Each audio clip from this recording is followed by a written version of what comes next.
New York, New York. A glimpse of the city on Super Saturday.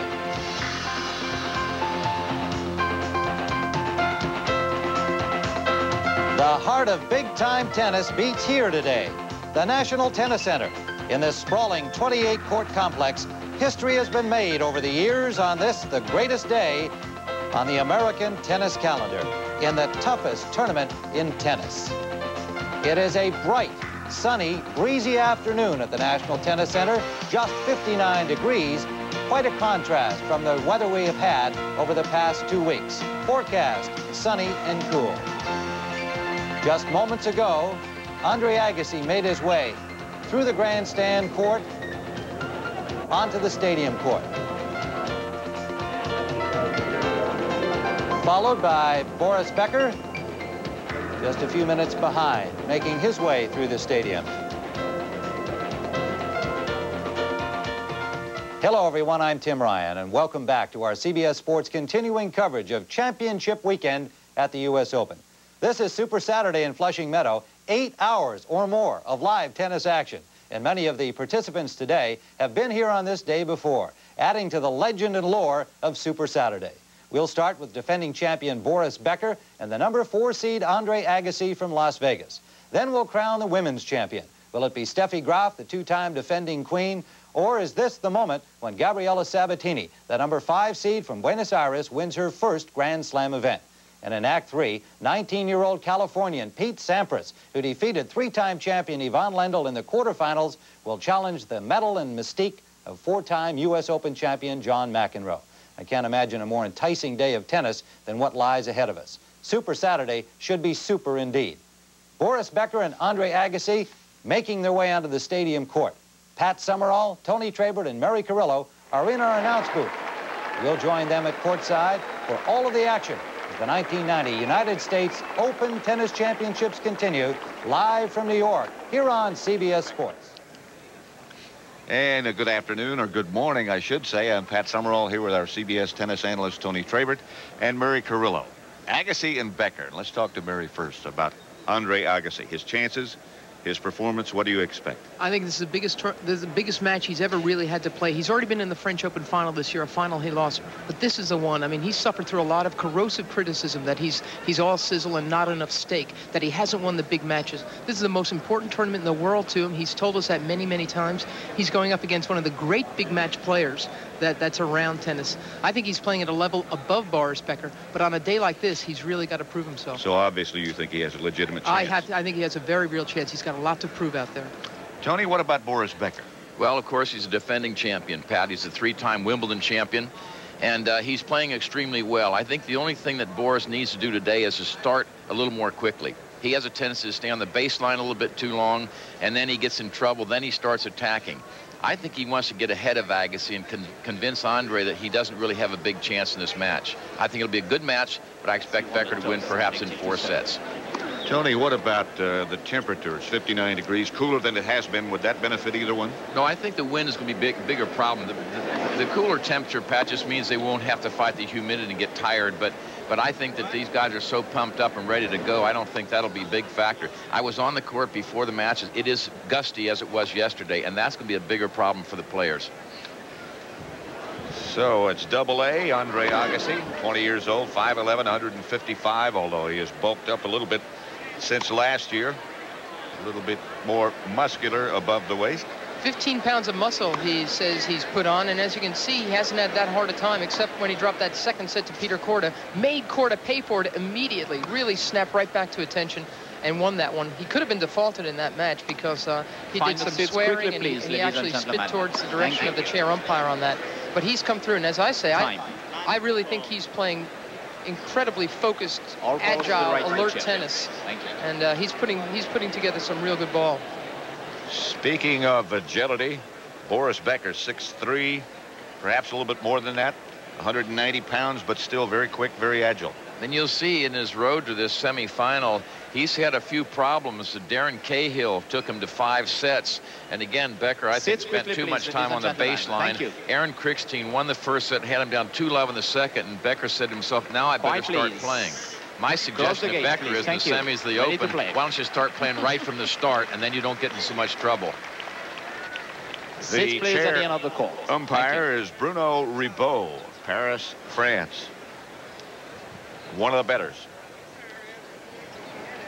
He's a regular on the tour, so he knows it very well. White, please, ladies and gentlemen. Ready to play. Agassi in the near court. White, please. Up at the top of your picture is Boris Becker. First set. Agassi will serve. Ready.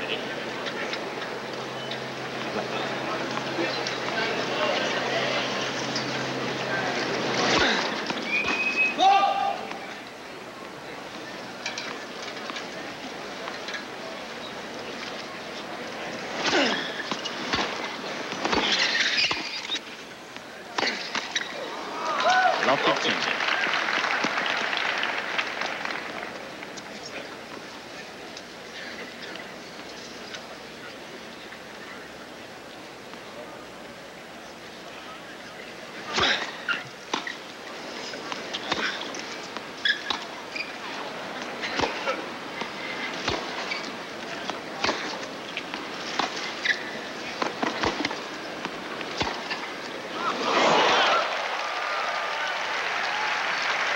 Whoa. Oh, there was some power on that forehand, wasn't there? Love 30. They had both been playing, I thought, pretty good hardball, and all of a sudden, this guy gave a blast of heat. And that ball hardly came up off the court. Whoa!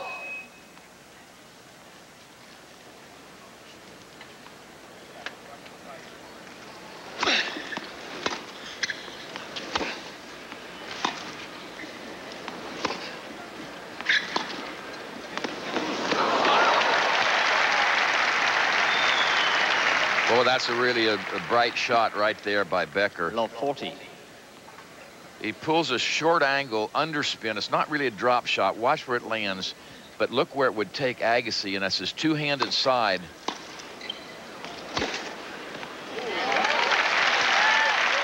Take that. Still 15-40.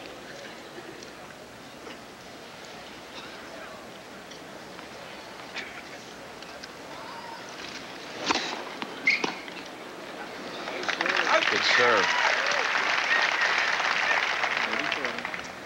30-40. I think both these players have the mentality that if one player does something to them, they want to return the favor.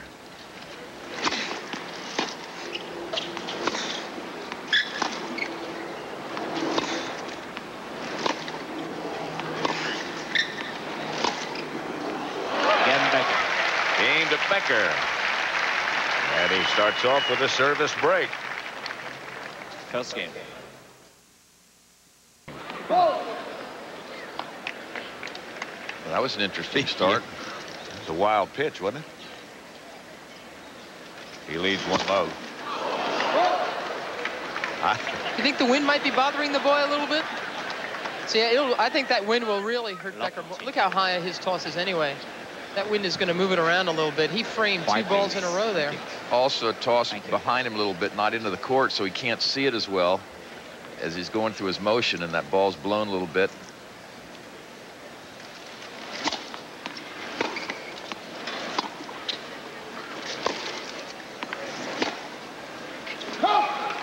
Love 30.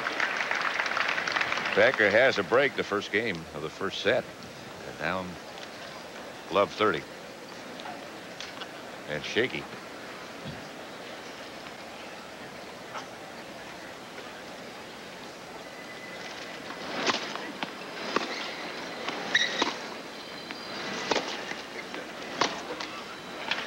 Love 40.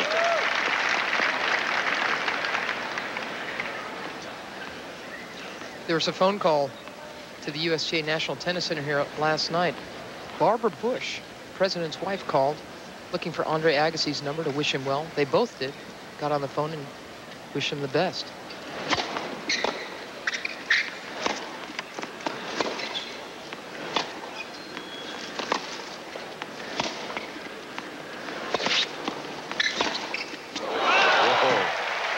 Boy, after a couple of mishits in this game, Becker came through with a nice clean one. 15-40. You watch him get set up for this back, and this approach shot's not very deep. And this one, full power, weight on the front leg. Good long follow through. It's 15-40.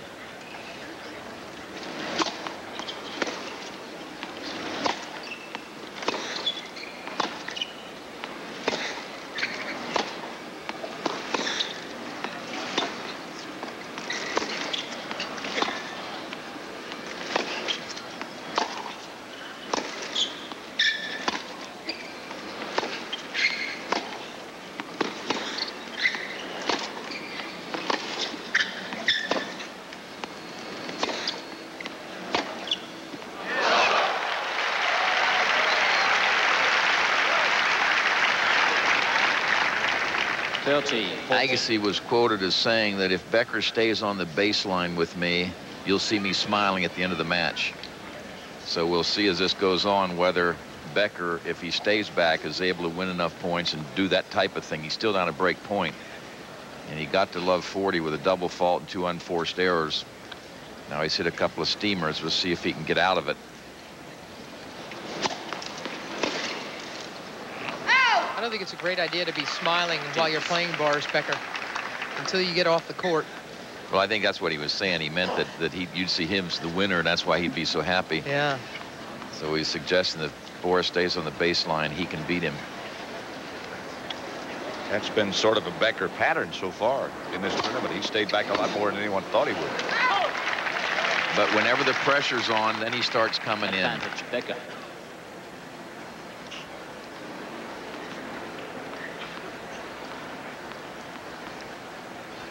Longtime coach of Andre Agassi, Nick Bollettieri.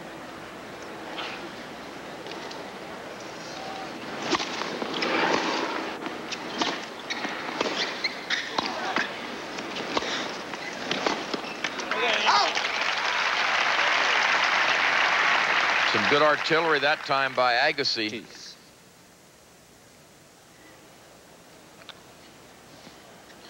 Mr. Turiak. Boris Becker's manager. Used to be his coach. Good friend, too. Yeah, Boris says, you know, he says, I know Jan wants me to serve and volley all the time, but he says, that's too boring. I like to stay back some, too.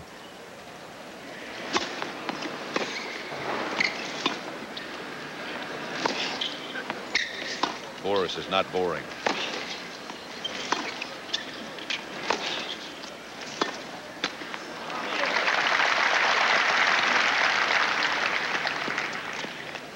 Advantage Agassi.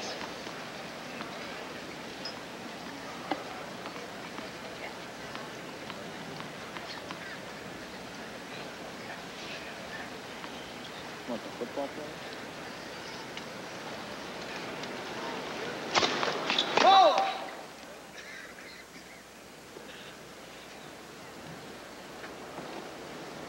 Hey, check. What you looking for?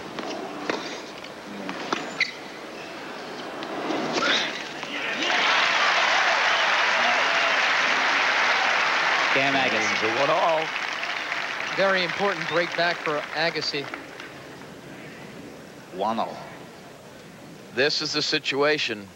Becker Agassi winner will move into the final and play the winner of a match later today between John McEnroe and Pete Sampras. These two are supposed to be playing in this match. That top half of the draw was a pretty big surprise to everybody. These two are Becker seated second, Agassi fourth.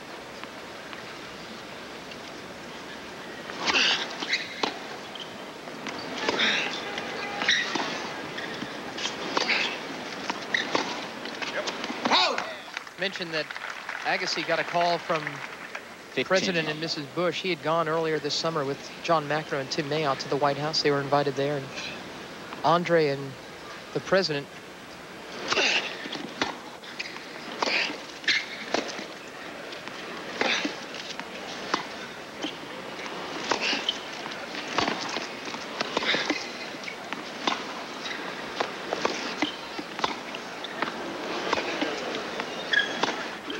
that is, whoa.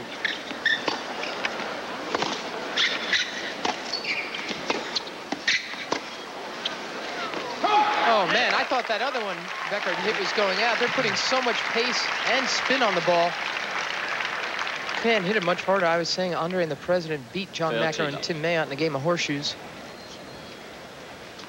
And evidently, the President carried this man. He's supposed to be very good.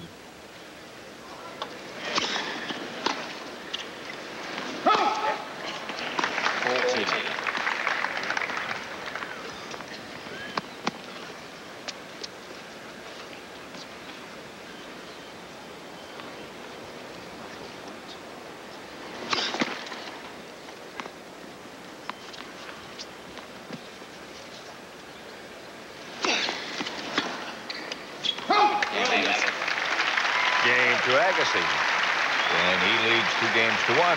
First set.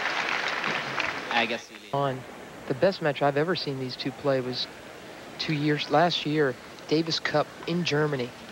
Agassi up 2 sets and still went for it in the third. And Becker made one of the great, brilliant comebacks I've ever seen. Both players played tremendous tennis. 15 love.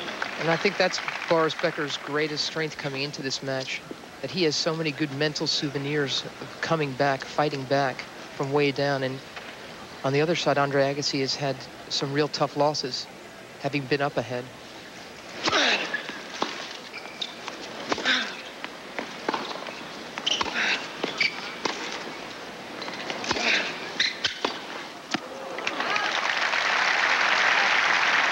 Becker likes Agassi. He said, I think he's good for the game. 30 love. And he said, when I beat him that very tough Davis Cup match that you referred to, Mary, he was one way. And when he beat me later at Indian Wells, he was the same way. A sportsman. And he appreciates that. 40 love.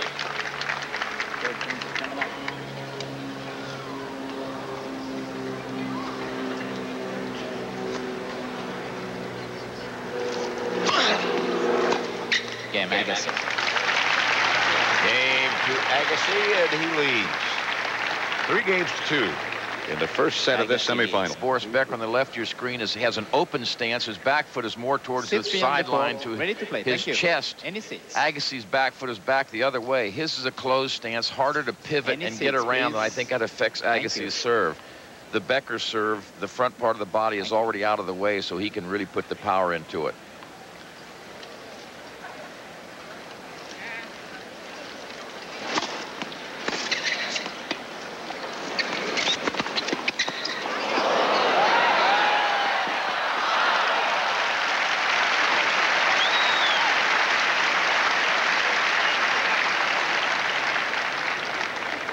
Love.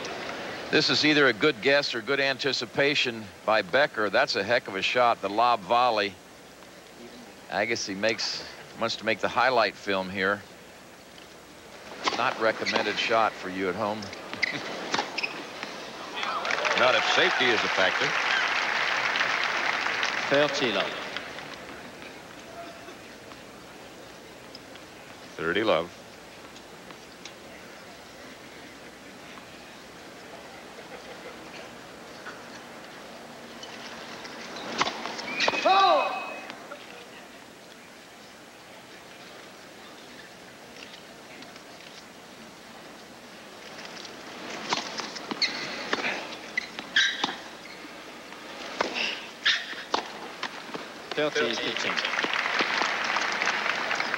All week, Agassi has been breaking serve very well. He's broken 52% of the time against his opponent's serve, so more than half the time you can break serve in the men's game. That says a lot. It happens a lot more in the women's game.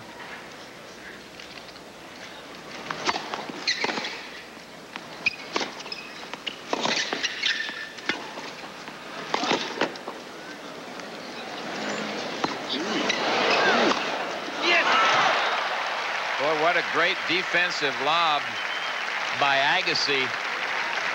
He hit that thing 40 or 50 feet up in the air. What he's trying to do is buy time. He has no chance to make a passing shot. Becker thinks it's going out. Whoops. And then he guns it way over the baseline. Becker did not set up as if he thought the ball was going to be good. He never did get ready, did he? No, but it was a wonderful lob by Agassi. Right in the corner.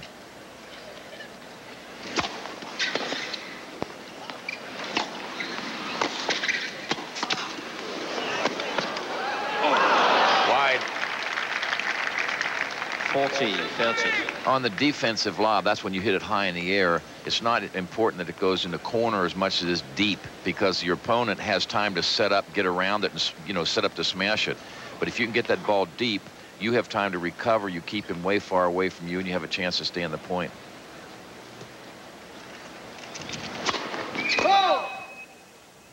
And on a windy day like this, you know, get it up high and don't try to aim too close to the sidelines either. Let the wind play around with it.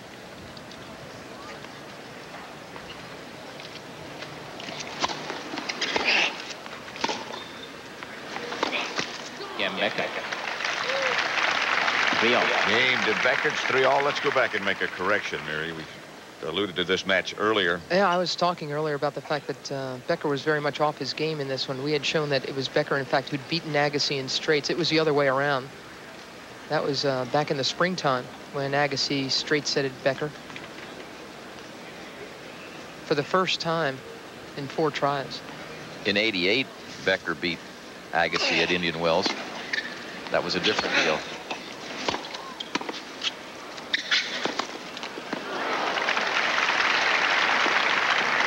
It's 3-all in the first set. 15 love. This was not much of a volley by Andre. He didn't put any sting on it at all. See, the head sort of fell back from his hand, and that gave Becker one more swing, and that's dangerous when you're playing the best people in the world. You get a high volley, normally you try to put it away where the guy can't get his racket on it.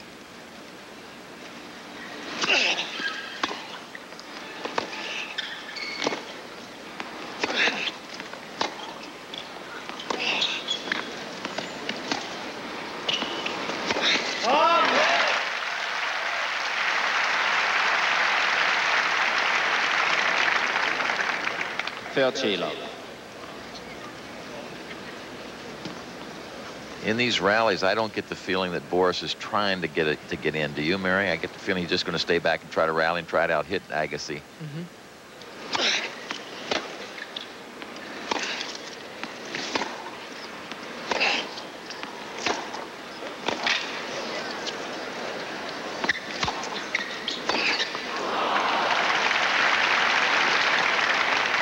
I've seen 3 out of 4 of the matches these two have played, and in fact, Becker never tries to serve and volley against Agassi. He always sits back and waits, looks for the windows in the point to attack. But when you're looking to get in, you normally play a little closer to the baseline. You don't get back 4, 5, 6 feet behind the baseline. 40-15.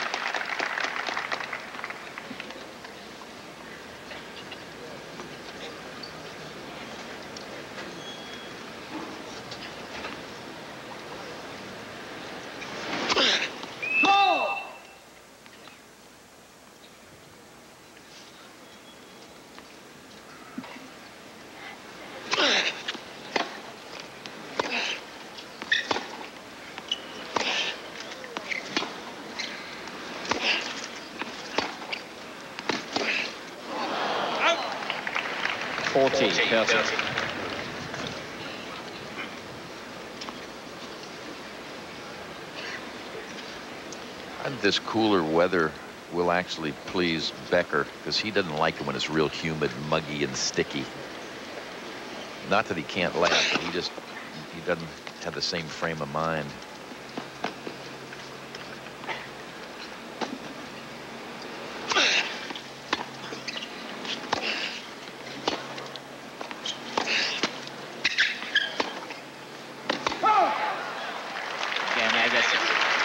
Game to Agassi. He leads 4-3 in the first set. First set of the men's semifinal. Thank you. Becker will serve at 3-4. Thank you.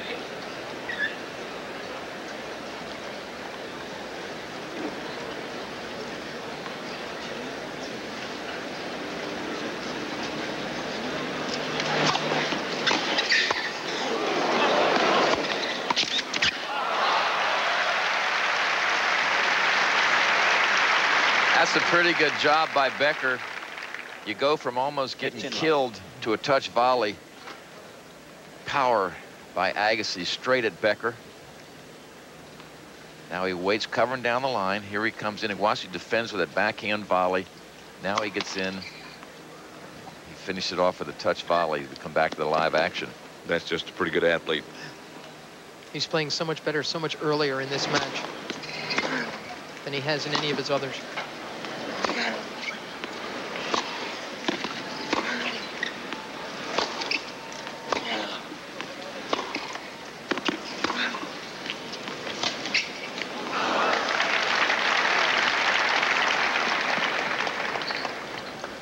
Final.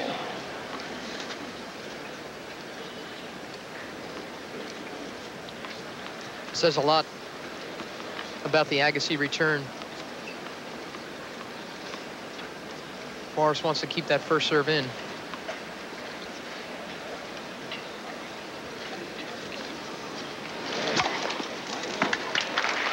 Don't even let the guy hit it.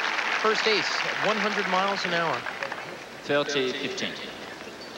30-15. Becker serving at 3-4.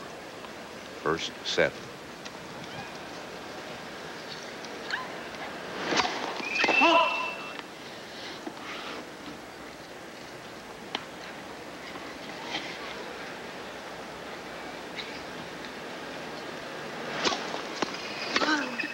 Go! 40-15.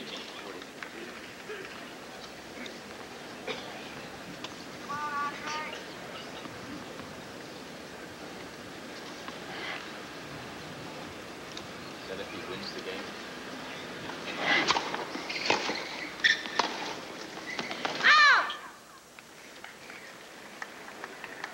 40-30.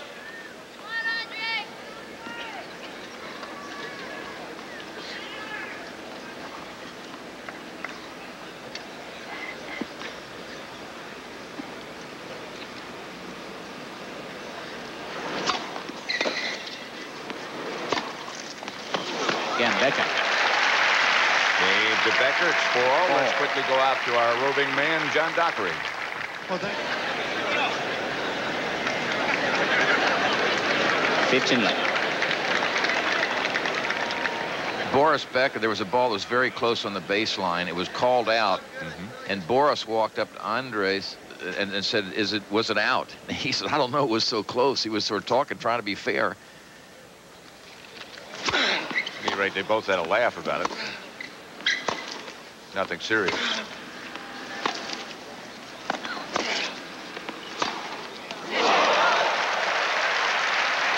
That was good. That's about as hard as you can hit a ball. 15 Watch all. Becker get ready for this one. Agassi's in the forehand side. See, he stayed expecting the ball to come back cross court. It didn't matter what he thought was going to happen. He wouldn't have got to that one.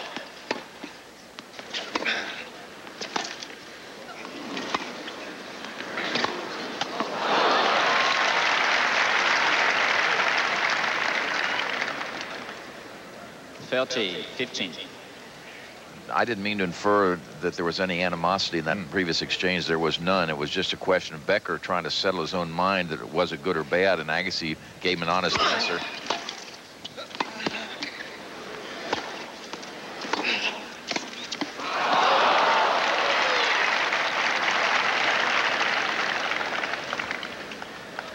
Forty, 15.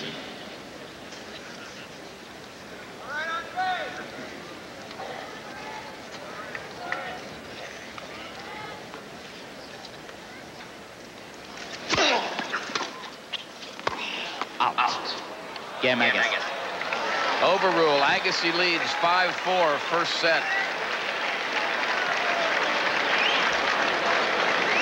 Agassi leads 5-4. Take another look. This is an overrule by Bruno Ribot on this ball coming to the baseline. I don't think you can tell there. We'll be back at the U.S. Open after this word from your local station. Pat Summerall with Mary Carrillo and Tony Trabert at the stadium at the USPA's National Tennis Center. Boris Becker serving at 4-5 in this men's semifinal.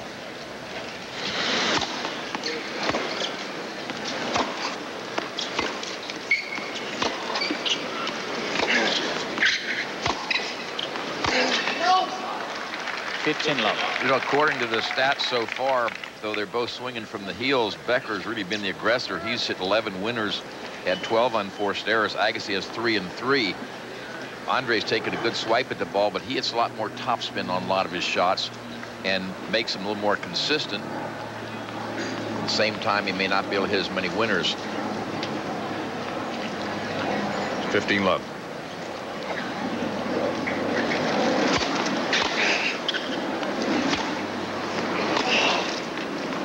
Those are the same kind of numbers 30 love.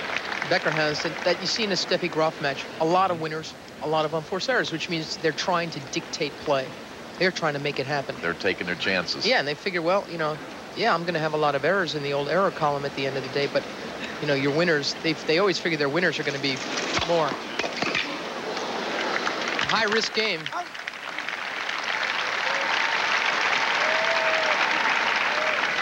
That serve was clocked at 117 miles an hour.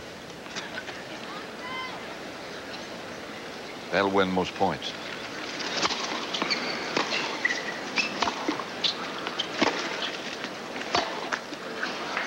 Forty, 15.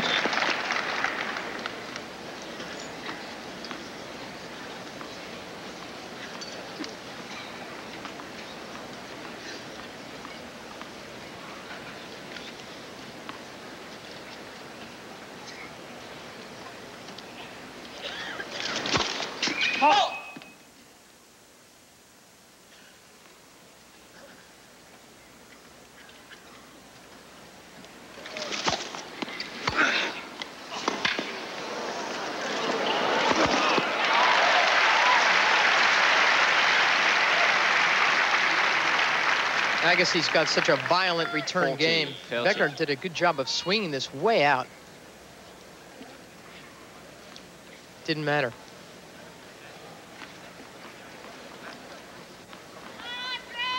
When Becker gave up the short ball, Agassi was all over it.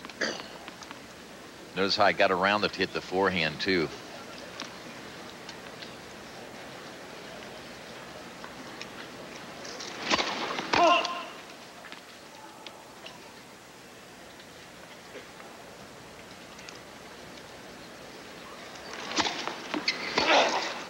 That's just terrific stuff. He's really challenging the Becker serve.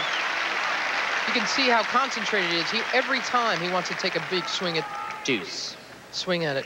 He did it again. Another step around forehand with plenty of heat. Bang. Deuce. This is real first strike tennis from both players, whether they're serving or returning. It's like when the batter hits the home run, he knows he's hit it. He doesn't even leave the batter's box. Agassi knew he'd hit a winner. He hardly moved. Great return. To no avail. Advantage Becker.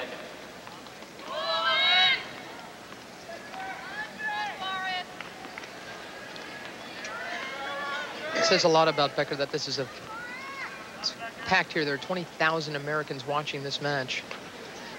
And yet Becker is getting cheers as well as Agassi.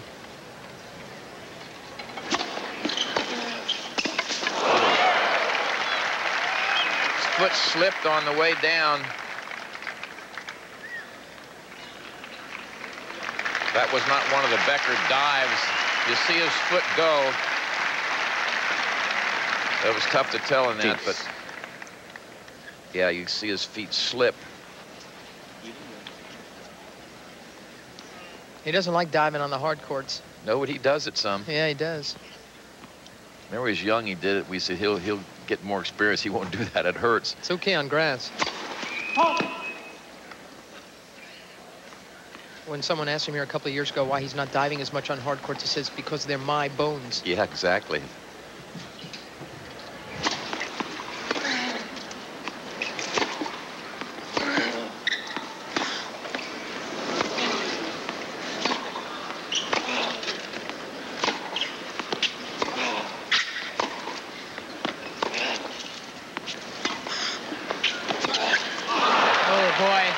Forehand goes in, and Agassi has a set point.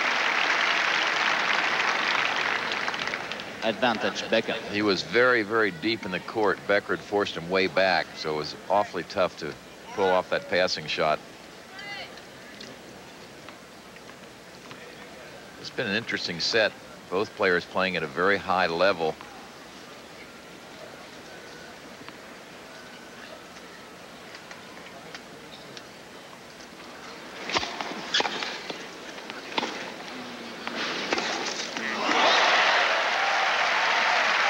Awfully good to get that return back of that big serve, clocked at 108. Chips. This is a huge serve. Agassi pushes Becker backwards and then just jumps all of this inside-out forehand. White, please. See what he does after this. He makes such great use of the width of the court, Andre Agassi.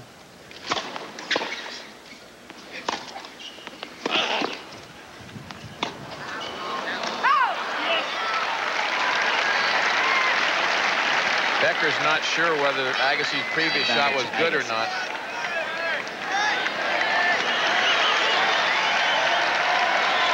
See how deep it is. I think it was definitely good. Like it was inside the paint.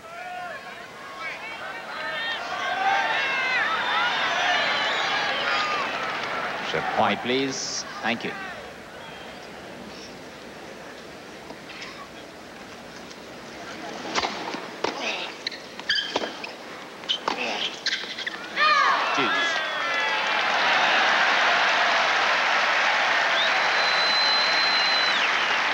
Sarcastic little bow Becker just gave to the linesman. He's made 2 calls in a row to decide points, and that last one went White, Becker's please. way. Thank you.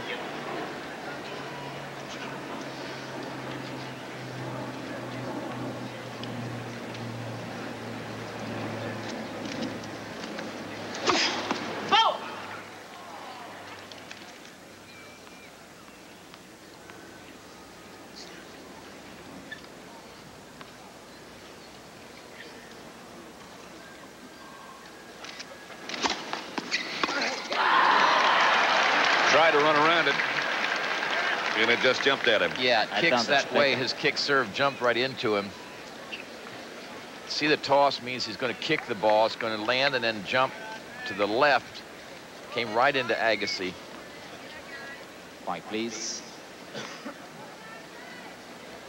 Our days, way back when, they used to call that the American twist serve.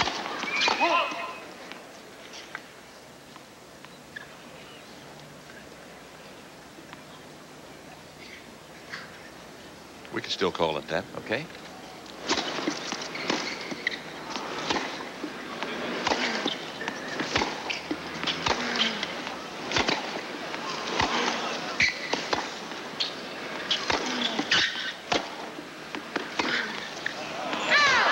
Again, Becker. Game to Becker.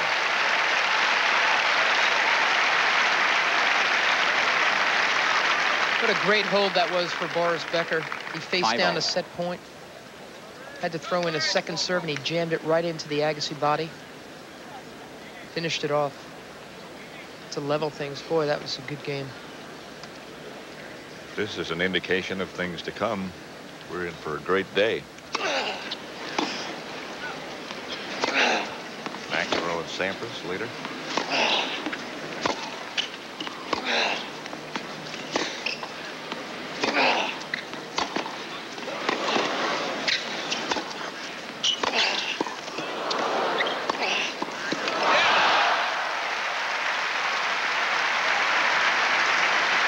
A lot of tough shots in that point.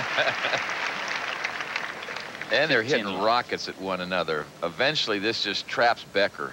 So he couldn't get much on that one. And just the speed of shot there kept Becker from getting set up at all to try to make the volley.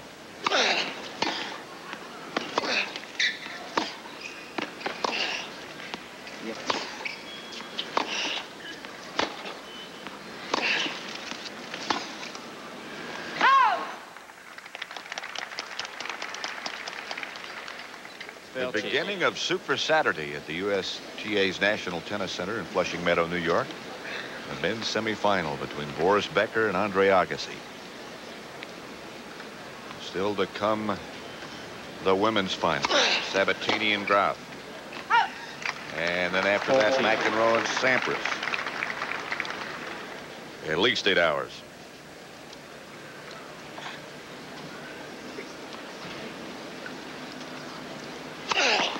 40 love.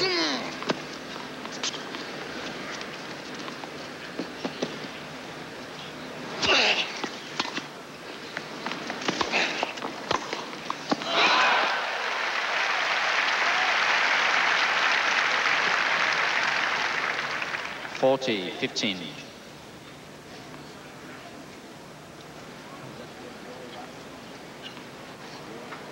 Players say that just the way Becker walks around the locker room, he has an air of a champion. Again, Agassi holds, and he leads 6-5 in the first set. Players are ready. The Thank you. USTA's National Tennis Center, as seen from the Fuji blimp. Hovering above. Quiet, please. Blimp weighs more than you. 15,000 pounds. So I hope it stays hovering above. I still think that Quiet, stat please. of being able to go 65 miles an hour is incredible.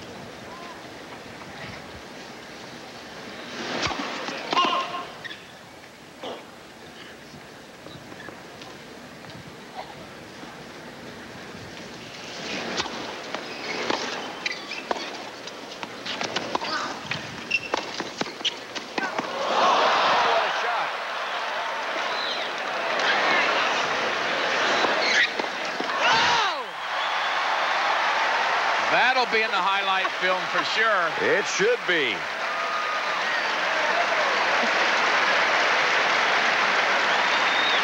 Now, if he tells you he was practicing this, don't believe him. Watch Agassi do a 360, one-handed backhand, and ends up winning the point.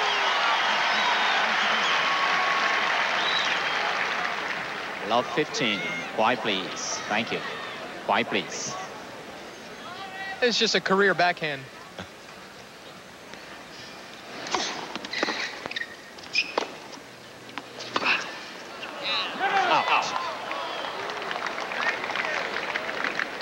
You know, since Agassi lost his first serve, he's only lost 4 points in the last 5 service games, so he's really tightened things up very well. And that allows him to swing out on these Sure. return games.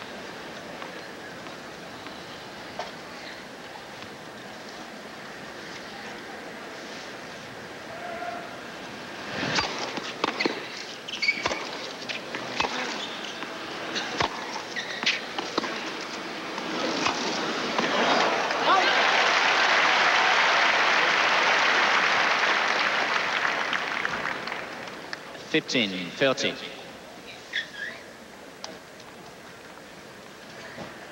15-30. I'd be surprised if Becker doesn't try to serve and volley at least on this first serve here.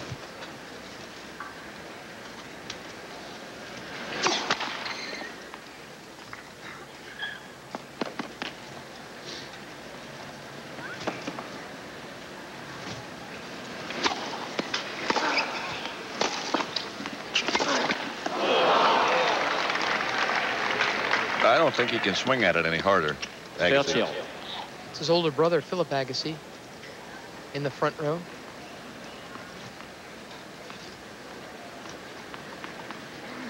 Travels with Andre everywhere.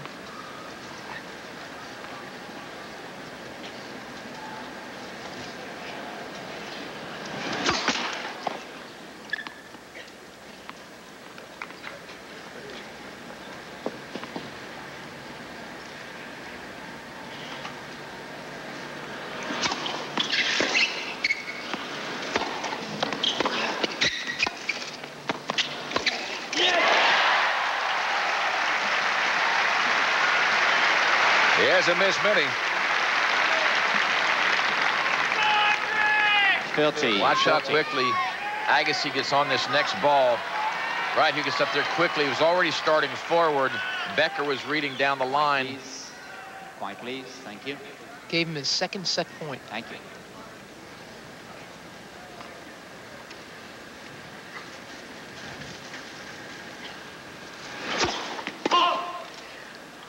And he gets a look at another second serve in this game.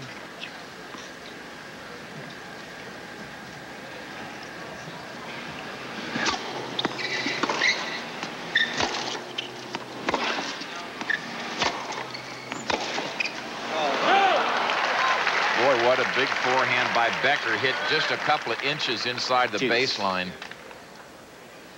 You just wonder whether players can keep doing that over a 3 or 4 or 5 set match. Deuce. The basic logic of going to the net is you say, I'm going to get in a good volleying position. You're going to have to do something well to pass me, to beat me. When you stay back and try to do it, you're trying to do all the good things yourself, and that's hard to do continually.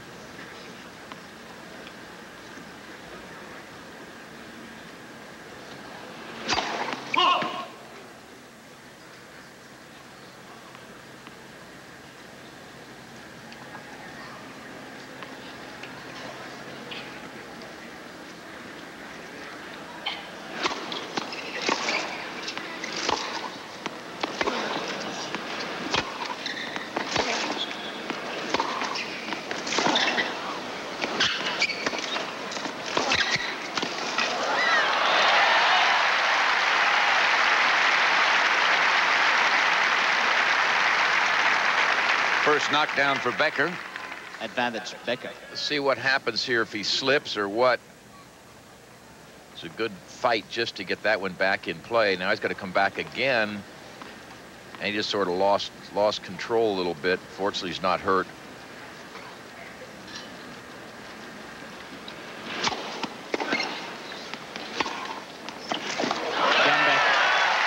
That's just great stuff, being able to brush back 2 set points on his last service game. 6-all tiebreak. Bob Brett right in the middle. He's been working with Boris Becker the last couple of years. He's worked him hard physically, Brett, but also he's given him a little slack. He's given him a little free time, letting him be his own person. Boris likes that. He says, when I'm a happy person off the court, I play better on the court. He must be delirious today. That's right. That would make sense, I think.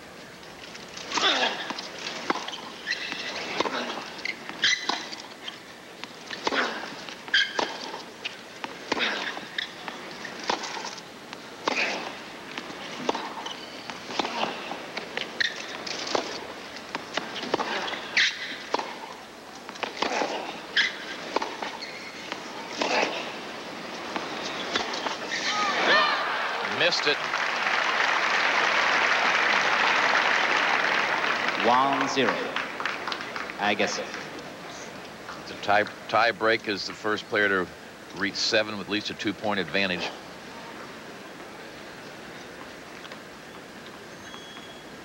Becker has 2 serves now, 2 points. After they play 6 points, excuse me, Patrick, they'll change ends. Not supposed to towel off, stop, get water, or anything.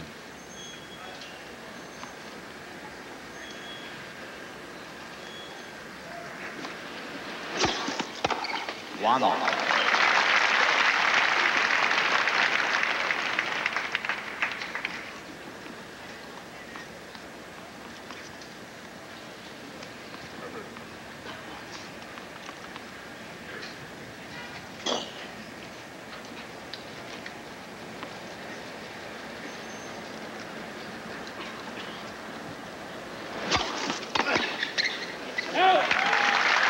Becker, 114-mile-an-hour serve.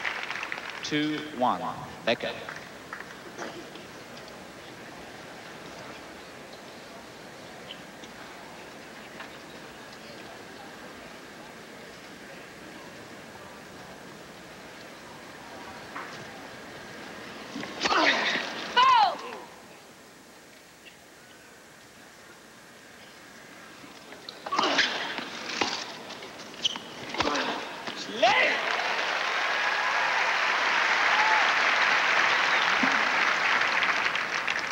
Two all.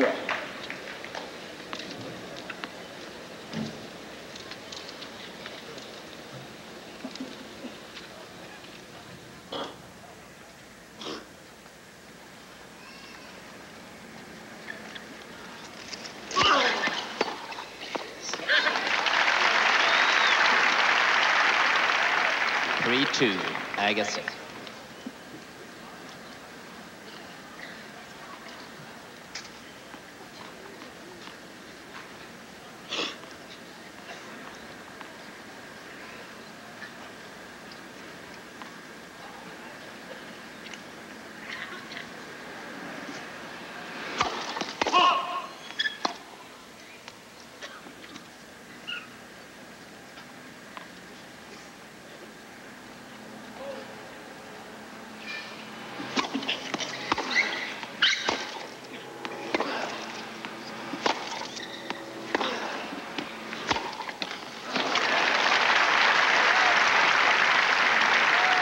they'll change in. 4-2. Agassi leads 4-2 in this first, the winner of this one. And we're at a tie-break first set with Agassi leading 4-2.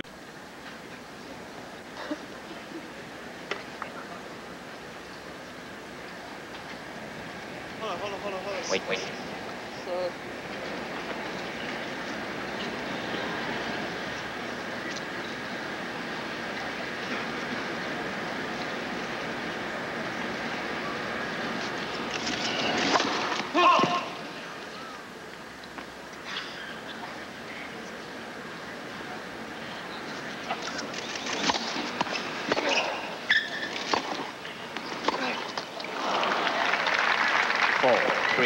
Agassi. Becker's going to change rackets. You break a string, or? No, I think he just wants to make a change.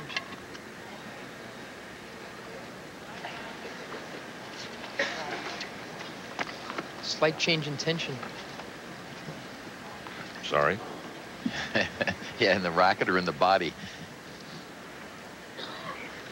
1 hour old, the match. This can't be a very casual experience. No, not at all.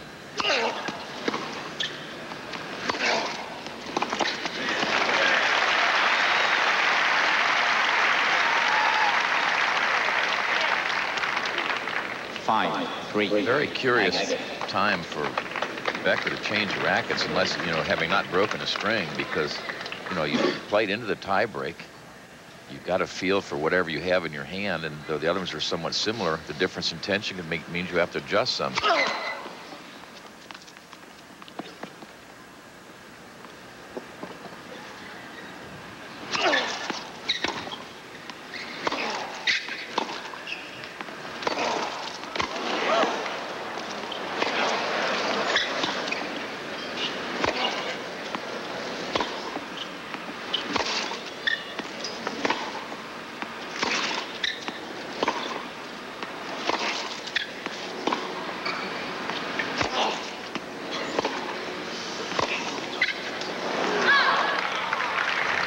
There was a ball earlier that I'm sure Becker thought was out.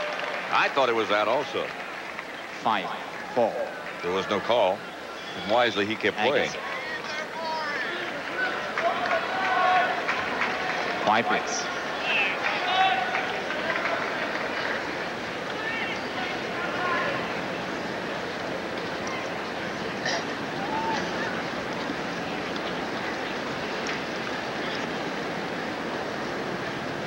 Stadium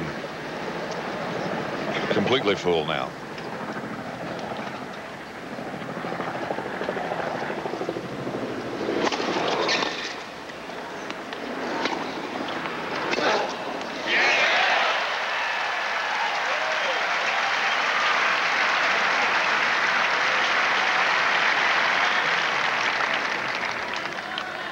Watch how quickly Agassi gets on this next ball.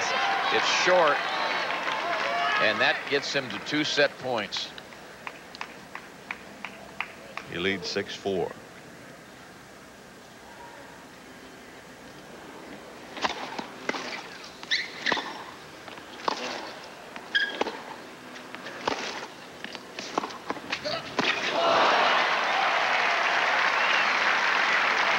I just can't get over how Boris Becker has played all 3 set points against him. 6-5, Agassi. Our friend Mike Wallace enjoying the day.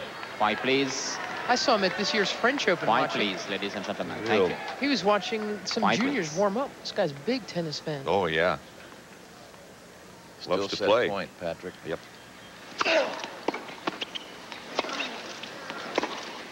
Oh, boy. And look who served and volleyed and almost pulled it off. A big surprise 6-all. tactic by Agassi. Agassi serves here and comes in. And this one just jammed right at him. He closed in real close to the net. Watch him close in after this now. And if that ball had not been hit quite so close to his body, I think he might have handled it. It was behind him a little, the pace of the shot. So we're at 6-all. 5, please. 5, please. Thank you. Pretty hard 5, to try a please. touch volley on a set point against Boris Becker. First set.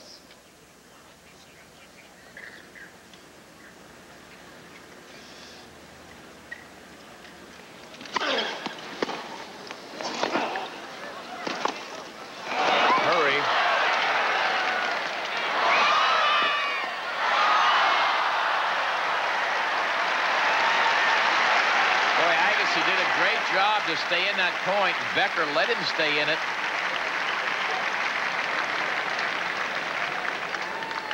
Seven, 6. This is when you say hurry. Now, this is where Becker didn't do anything with his next shot. He just sort of bunched his cross court. And see, Agassi was there in plenty of time, couldn't handle it. Now set point for Becker. White, please. Agassi had 4 of his own.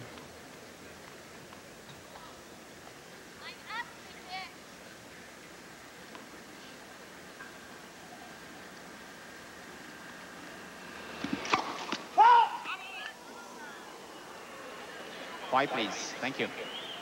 Thank you.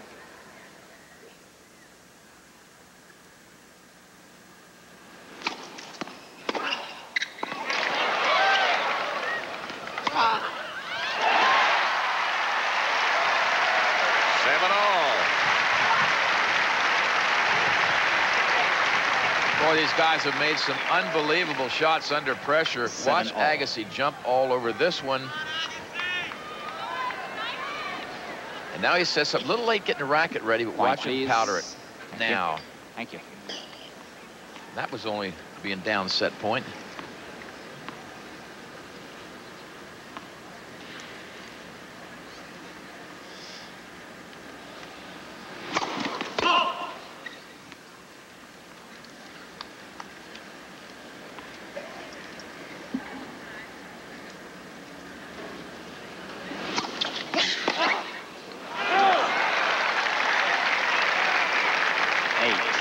Becker.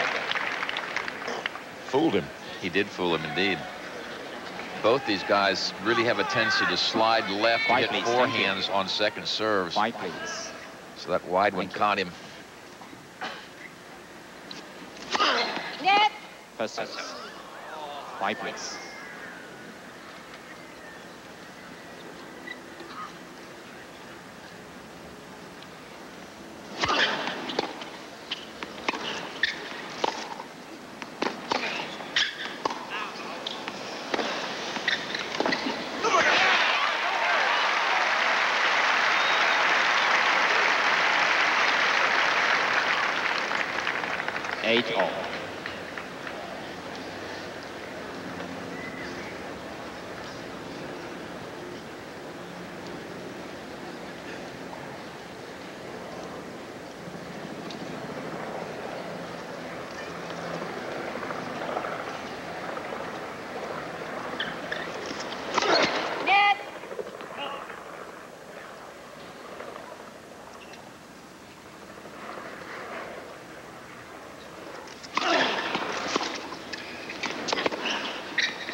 It was wide.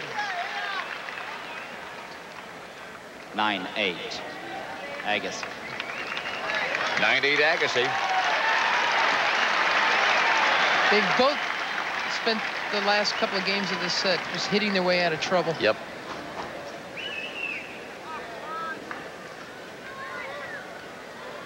White, please. Thank you.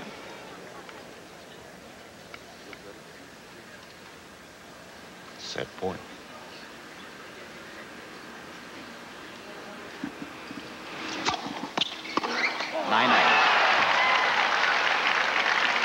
That was his 5th. Becker again headed for what looks like another racket. No, not another racket. To change ends. Change ends. This is only the first set. Hour and 9 minutes. Right. But it's so much both these guys' careers. I mean, Becker is used to winning these.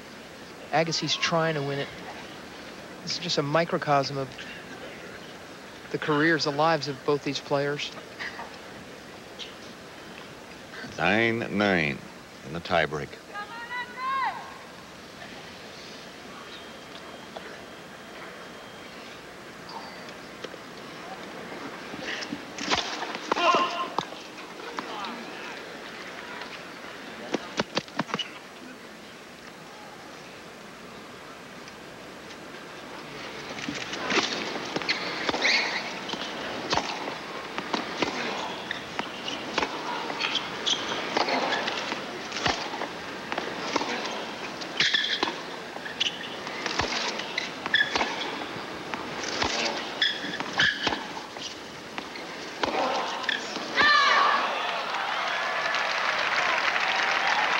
9, Becker.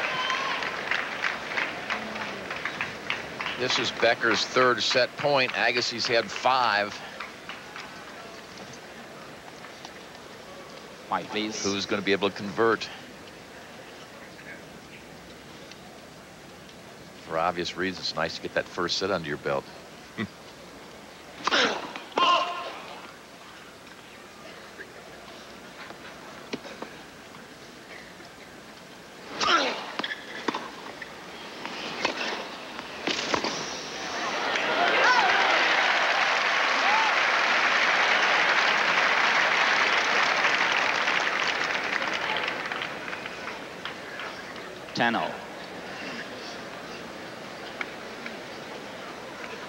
White, please. Thank you.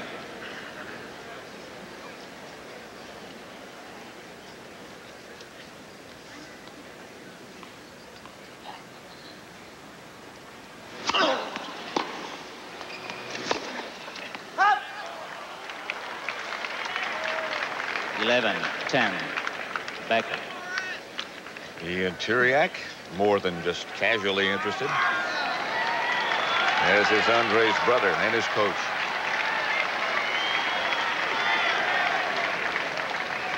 Quiet, please. Quiet, please. Thank you. Thank you.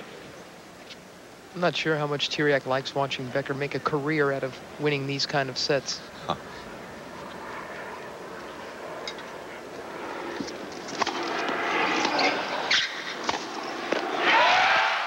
Again, first set, Becker. First set goes to 7 Becker. games to 6. Doesn't look like he enjoys it too much, does it? Hour and 12 minutes. Here's the final point. Kick serve takes Agassi out of position. And this is wide open. Good pace, but safely done by Becker.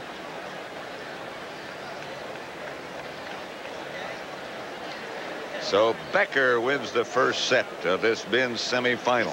It was a struggle. To the New York Harbor. Quiet, please, ladies and gentlemen. As Thank you. seen from the Fuji blimp. Becker won the first set. You know, she's really in New Jersey. Sit beyond Statue the of court. Liberty is Oh, I didn't know that. officially in New Jersey, Sit, not New please, York. beyond the court. To the right of the court. Thank you. I've always thought of her as a New Yorker. Me? Yeah. Let's get her back.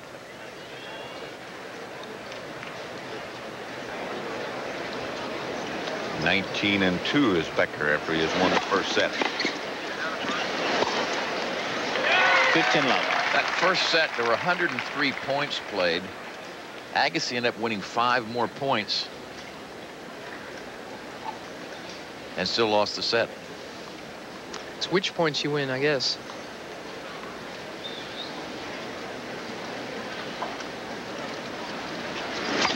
I guess it's safe to say the last one is the best one. Yeah. Yeah. In that case, it certainly was.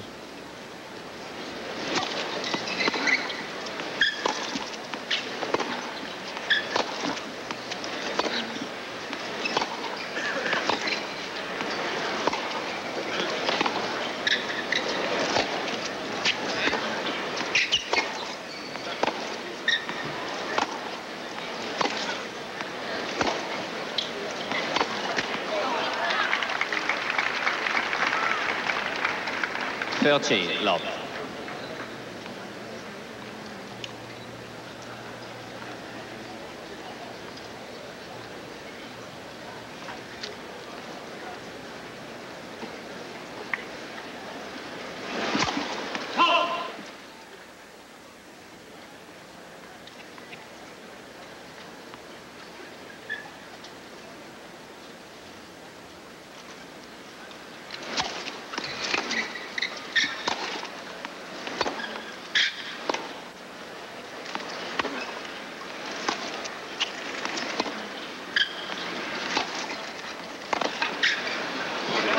We've seen Andre time and again in that first set challenge the Becker serve. 40 But love. this is turning out to be a very simple hold game for Boris Becker. It's important that Agassi snaps back after what must be a very demoralizing first set loss. He had 5 set points against this man. He's got to stay with him.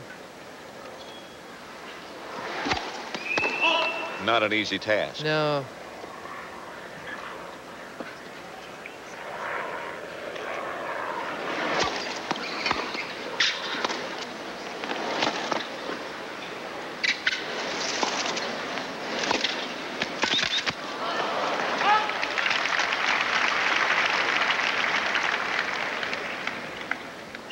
40-15.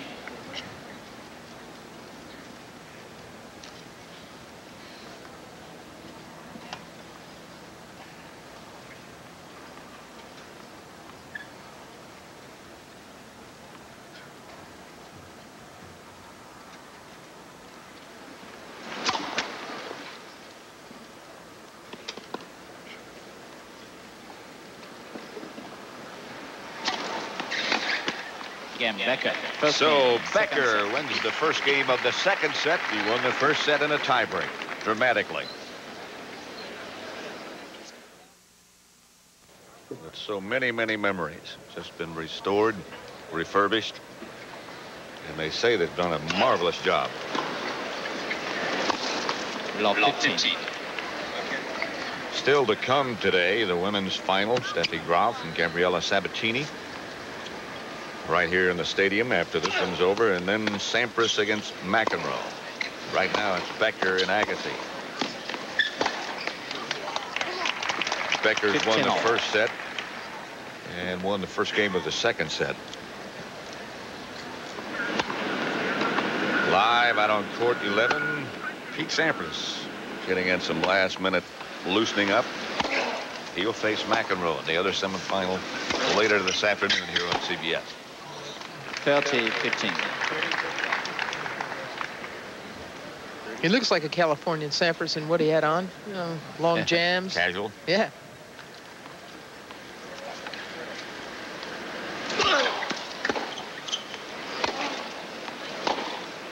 Out. 40-15.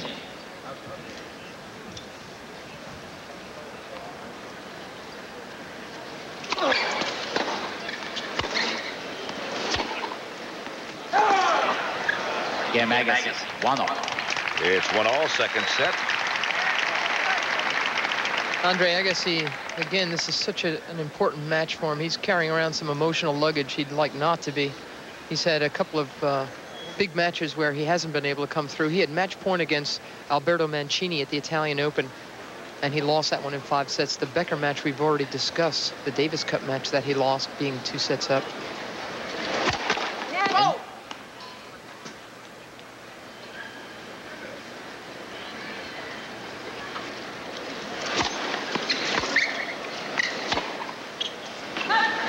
Love 15. And importantly, this year, Agassi fought his way to the final of the French Open, where he met Andres Gomez, a 30-year-old that Agassi was quite convinced he was going to beat. But he lost that one as well in 4 sets.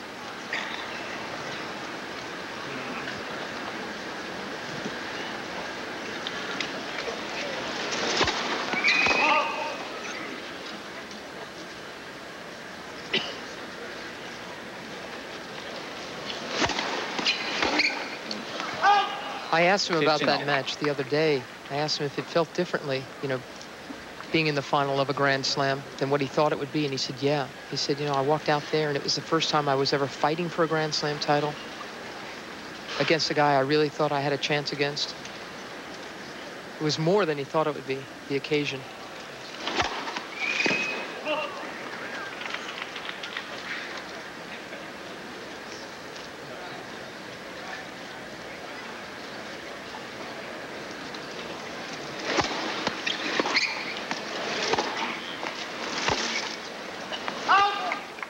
Thirty, 15.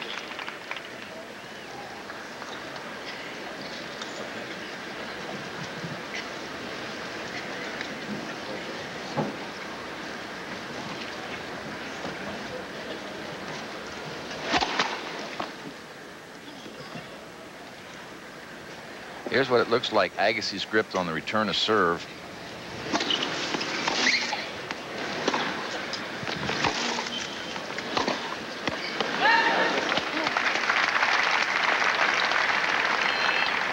So he's got the forehand grip. He's ready for the one-hander if it comes to his right, and he's ready also for the two-hander if it comes to his left. So he's got it all set up. No grip changes to be made. That helps you when you have to return a serve. And his swings are so nice and compact, simple takebacks. All helps his big return game.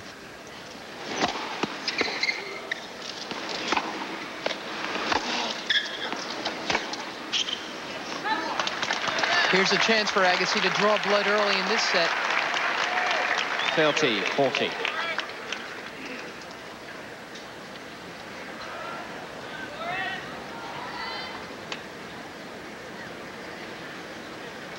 Again, Becker, the playmaker, the one who's trying to make things happen.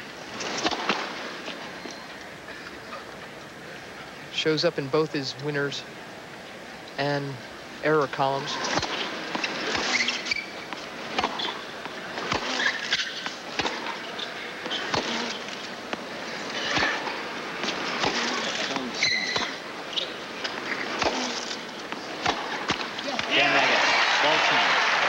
Agassi breaks. So he leads 2-1 in the second set. Yeah. Agassi leads 2-1. Hatton, the financial district. Thank you. Across the river from Flushing Meadow. Becker won the first set in a tiebreak. A struggle. Agassi leads 2-1 in this set. And now he's played himself into difficulty again by playing a very lackadaisical game.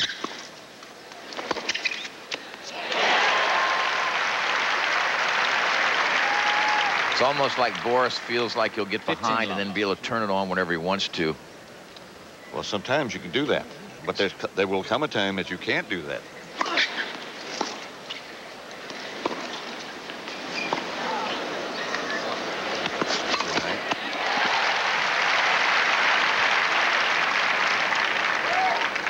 Yeah, you can turn yourself on and off if you're good enough, but you can't always turn off your opponent. That's right. You let them get ahead of you and get the confidence rolling. They're not going to lay down for you.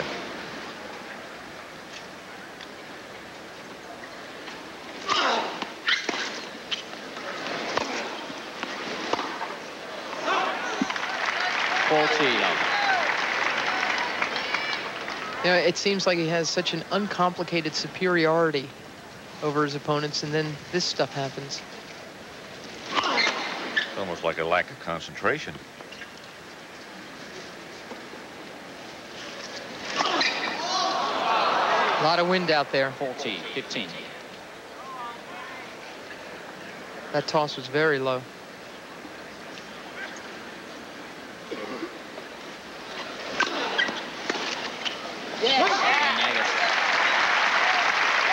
Agassi. 3-1. Second set. Agassi leads 3-1. Grand Slam titles won by the age of 22. Becker and McEnroe. Connors, 3. 5, please. Thank you. And some great names on down that row.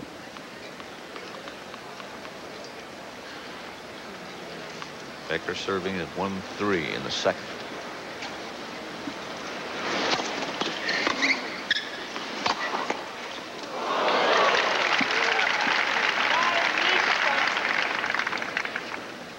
See Becker talking to himself about his toss. The interesting thing to me is that when he normally plays on a fast surface, he serves the first serve real hard. He's been kicking this serve. Then he reaches back to try to hit hard when he doesn't get many in.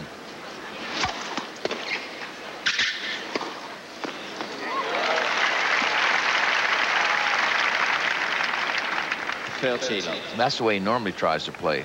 Really hit that first serve hard, try to get a weak return. Watch this now. He tosses it into the court, not so far to his left. And that one's really going.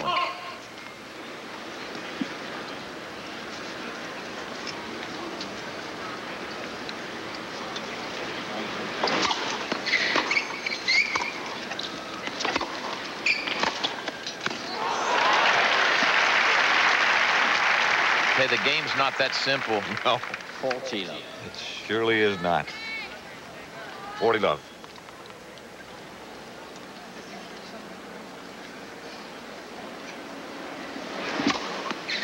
Again, Becker. Game to Becker, second ace.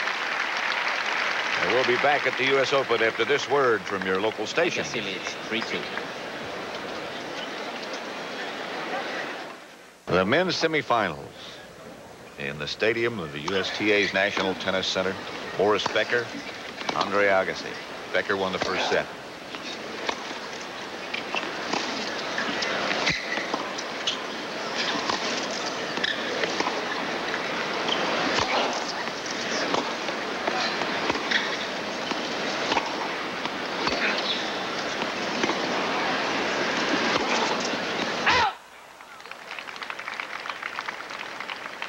Love 15. Agassi's done a good job of being real stingy on his serve games lately. In his last 7, he'd only lost 6 points. Down low 15 here.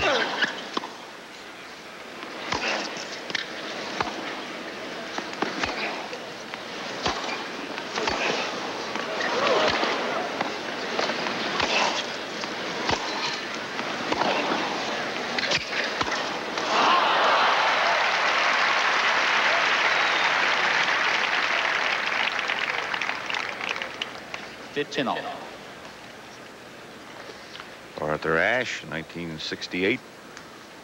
First time. U.S. Open champion. First year it was the Open, wasn't it? He was an amateur. Didn't get to take any loot home. He has captured some since then, however, I think.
Becker gets a break and gets even.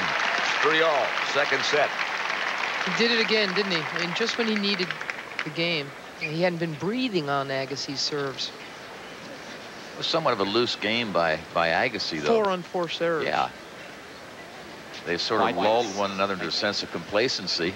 He's played a loose game. Now they're back on serve.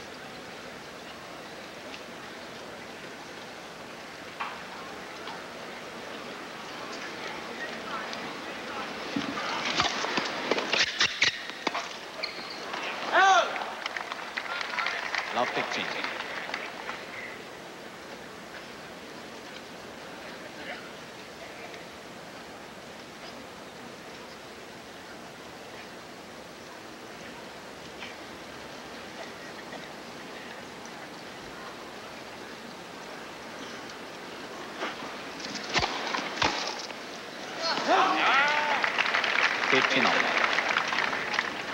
Casual 105-mile-an-hour serve. I think if he were trying to serve like that more often, he'd get a better groove and get a higher percentage of them in. So there's one at 92. It's quite a difference. 15.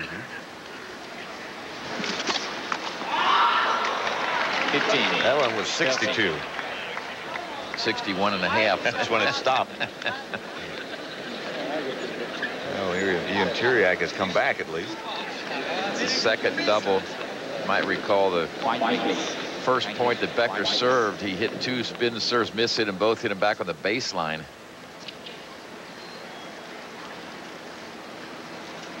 $15.30.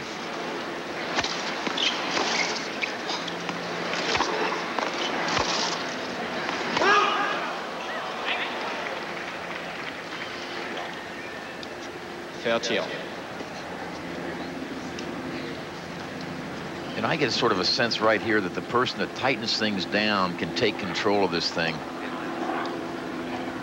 They're both sort of laying back, laying low a little bit.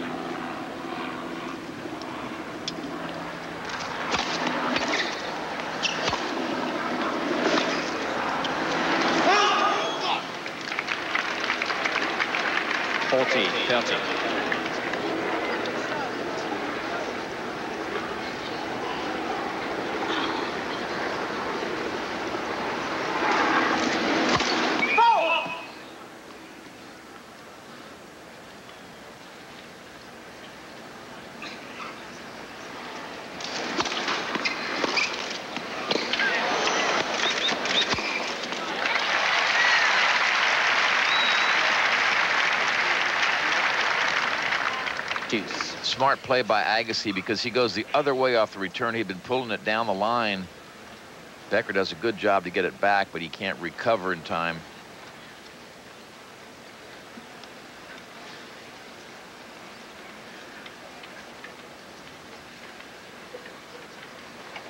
Linda Evans has come here for years. She presents the women's check at the end of the final.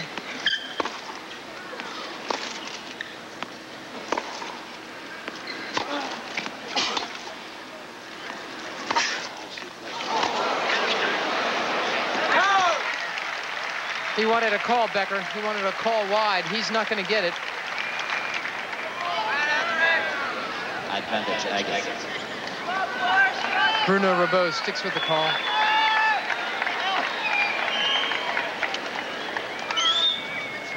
White, please. Thank you. He thought this one should have been called wide.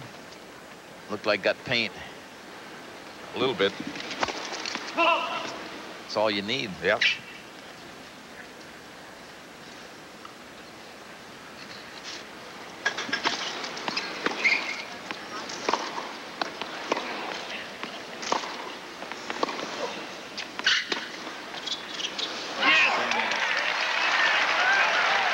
Game to Agassi. And he leads 4-3 in the second set. Becker complaining to Bruno Rabot. And I think his complaint was about that one particular person.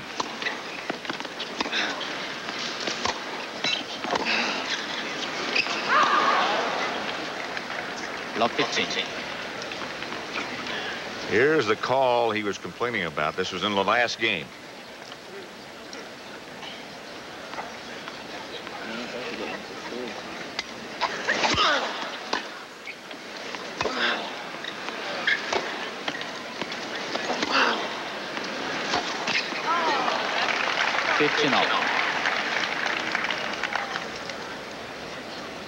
We talked about Becker playing his best tennis, going to the net. Been 142 points played now, and he's been in the net 22 times, only 3 times in this set. And I just don't think that's where he is most effective.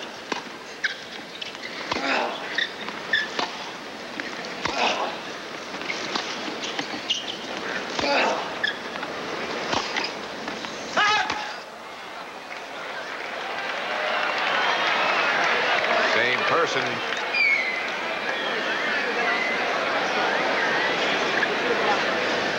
How many back calls are going to get? 30-15.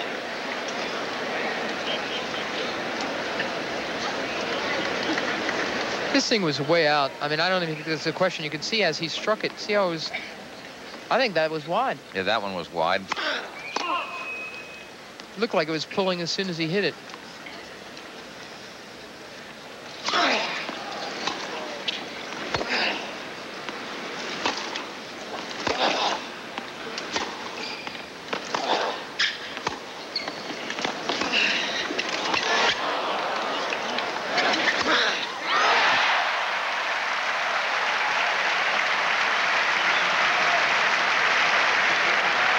Hard-working points.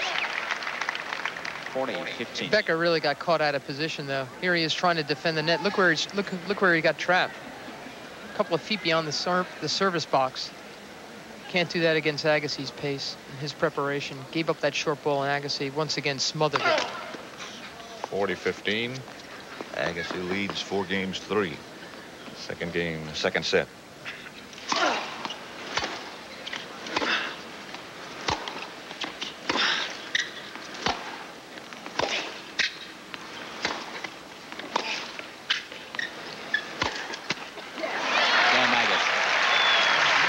He really played a pretty pouty game there. He got broken on that, what he thought was a bad call on his last service game, and he just didn't play a tough mental game.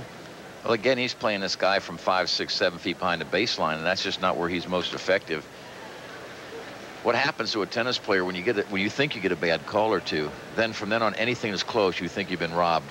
And that just works on your mind, and you got to just get rid of that. You got to just forget it. I don't think there's any question, but what he let down after that tough first set.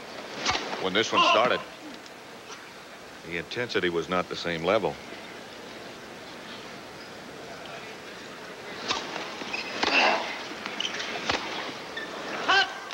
Love 15. In the unforced error department, Becker has had 19 of them on his backhand. And again, to me, that means he's trying to do too much from the baseline with that shot. Yeah, but so often this guy manufactures crises for himself just to feel creative or alive. Yeah. He's got himself one.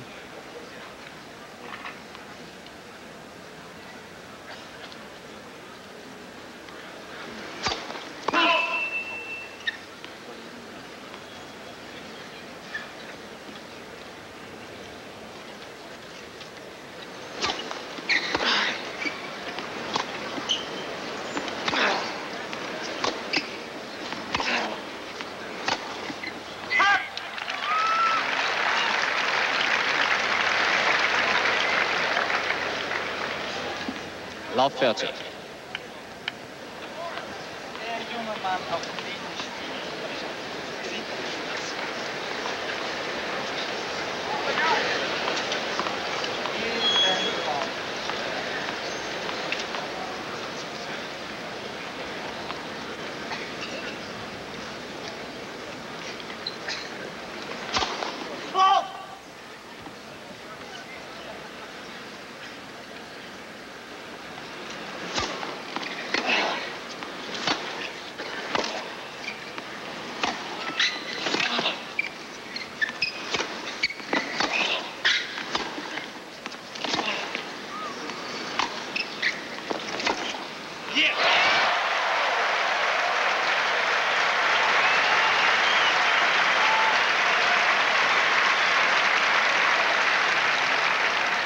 Love 40. Awfully good point. Thank you. By Agassi, who's just paying attention right now. Well placed. Good power.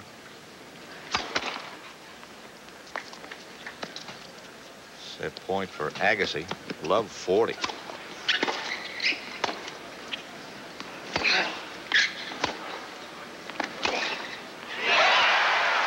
Second set, Agassi. Second set goes to Agassi. 6-3.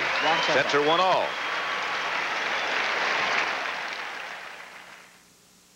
Washington Bridge, the Hudson River, New Jersey on the other side, as seen from the Fuji blimp, piloted today by Mary Gale Sink, co-piloted by Gary Fabian.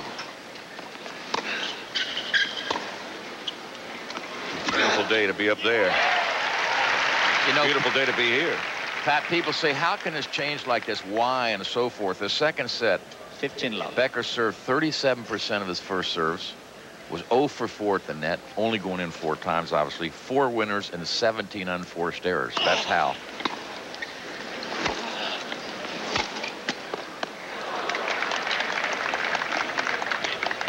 love. Sets are 1-all. The men's semifinal. Becker against Agassi.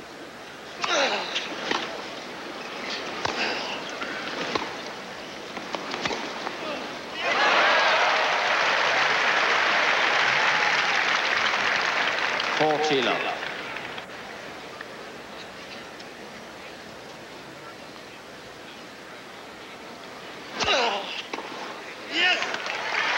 Again, Agassi. Very First effective. Game, Agassi wins the first game of the third set.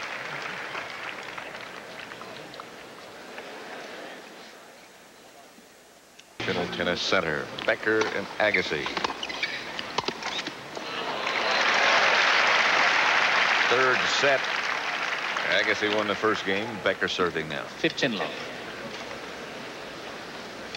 Think he's going to start coming in now? Yeah, it's just like I don't want to whip a dead horse, but I think if Boris doesn't start coming in more, he's going to really put himself in a hole.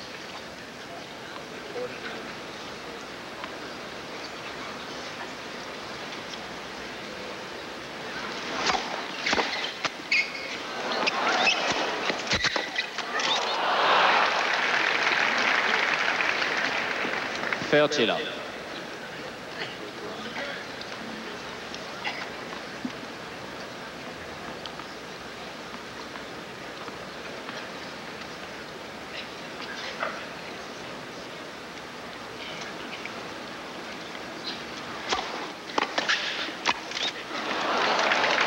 $30-15. This is Alan Alda enjoying a delightful day at the U.S. Open. Well, the temperature's wonderful now, isn't it? Perfect. And it's a little gusty down there, but the wind I don't think is a huge factor.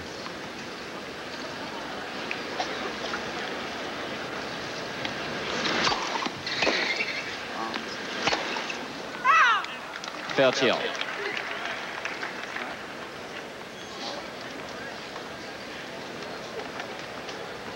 Look at the difference first serve, second serve percentage-wise.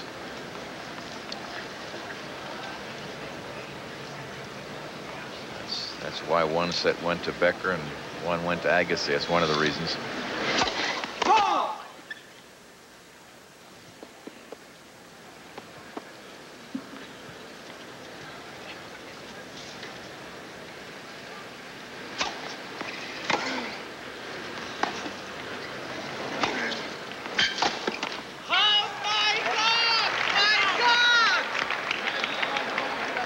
Watch it tonight on the TV.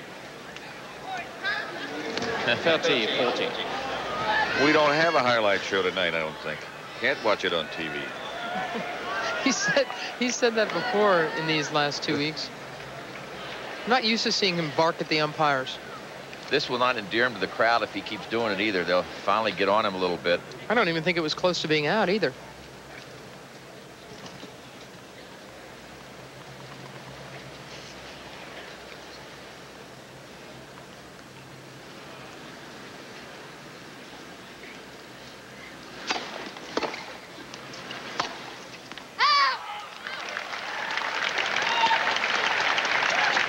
Agassi is hitting them awfully close to the lines. I think Becker's just got to start trusting that that's what's going to happen and stay with the ball until he gets the call. Obviously very upset as one Boris Becker. And affecting his performance, I think. Well, he's given up his serve now, so Agassi with a break at 2-love and starting to roll.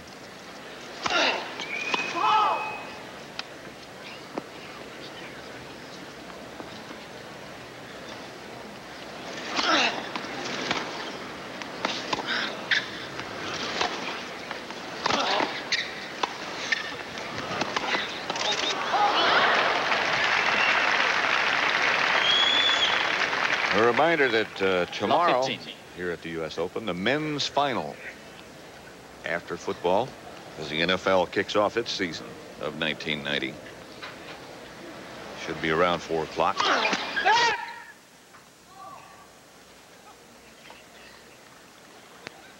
It'll feature the winner of this match against the winner of the match between Sampras and McEnroe, which is coming up later this afternoon.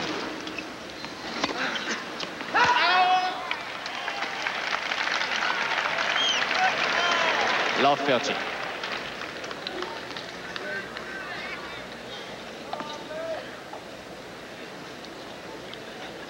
Agassi's first serve percentage, first and second sets, just equal.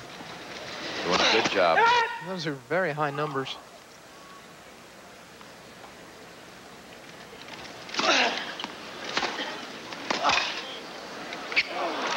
Love 40. Chance for Becker now to get back on serve.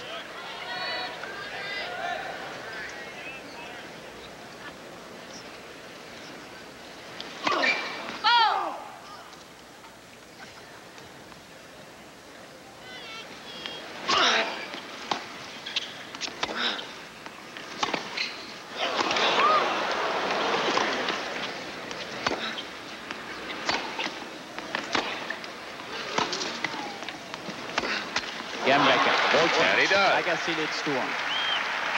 2-1 Agassi in the third set. 2-1 in the third set. They're a set apiece. I'm joined in our studio by prominent tennis figure and manager of Boris Becker, Jan Tiriac. Jan, you have to be a little concerned at the way Boris played in the second set and maybe a little surprised how well he started. Well, let's put it this way. The first set was one of the most intense tennis sets I ever saw in my life. It was actually a shooting contest. And in these dimensions, I think that Agassi plays his normal game. That's the way he hits the ball very hard every time. Boris has to hit a perfect ball almost every time to win a point. It was a drama at the end. And then I think both players relax a little bit. And in these conditions, Boris has the downside because against Agassi, you don't have the right to relax because he's going to be all over you. Well put. Now, at the beginning of the match, Jan, the wind was gusting around. Both players seemed to be affected, even on their service toss. Since then, it's calm. Yeah, it's a little bit lower, but you have to realize that at the speed that these players hit the ball, the wind is almost not a factor anymore. When you play normal tennis, yes, but look, they're hitting the ball as hard they can, both of them, and probably they are the biggest two-hitter in the game around. Boris, noticeably bothered by some very close line calls, one particular lineswoman in particular. Is it what you expect for him to kind of go through a patch of anger like that and get over it, or are you concerned it might stay with him? I think that Boris played a very loose game, the seventh game of the second set, and was only down from there. Now he was a breakdown, he made the break back, it's again in a difficult position, but I think he's going slowly to forget about that and go back to his normal tension, and that's the only way he can win this match. I know that you would like always to see him come to the net because he's such a great volleyer. Again, you're frustrated that he's not doing it more. Well, with Agassi, it's not that easy if you don't serve and volley. And if you stay there on the baseline, Agassi is going to hit difficult balls for you. So you have to be stuck to the baseline, not step back at all, and take advantage of the geometry of the court, meaning that whenever you can grab him at the right foot, you have to be all over him. Even if he passes you, at least you keep him under pressure. Meanwhile, here he is now, triple break point again.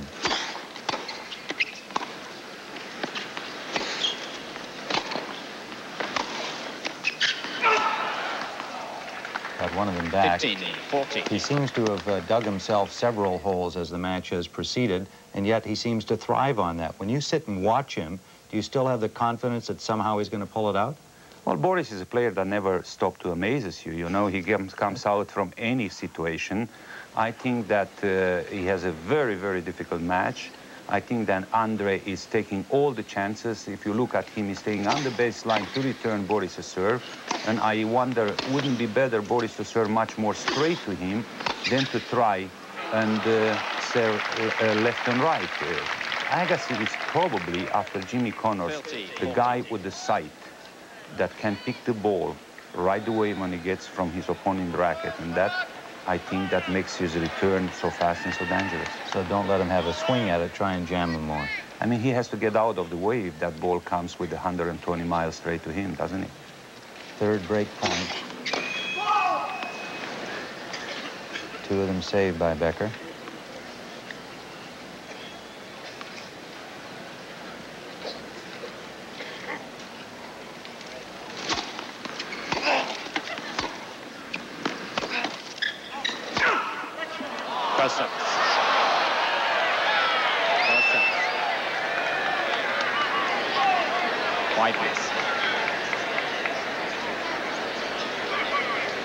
First set.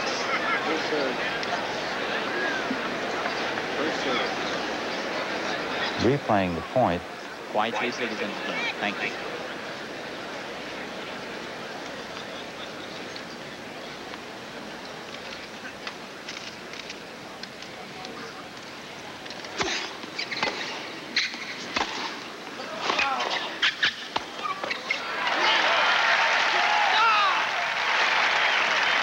So Boris may survive this again. At least he's back to deuce.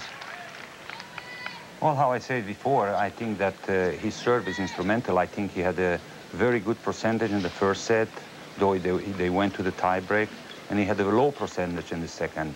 If he wants to stay close to Agassi, he has to have at least 60-65%, if not over 70 on the first serve.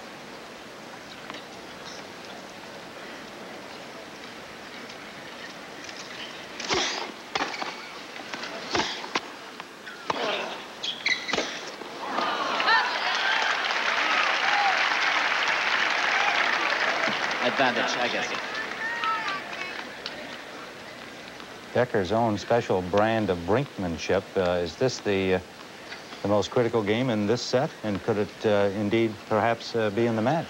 Well, I think that if he's going to stay close to Agassi, by the end he's going to accelerate like he usually does, and he's going to make it. But he has to keep Agassi close. Even in the second set, he could from 1-3 to come to 3-all. But then again, he played that loose game, and Agassi was gone. The beginning of the fourth set was a consequence of the end of the third set. But now he's back in the game, and I think that if he makes this game, then he's going to have a good fight in the third. He's instrumental, I think, for winning this match. The press asked Agassi if he was intimidated by Becker. He was shocked at the question and replied, of course, no.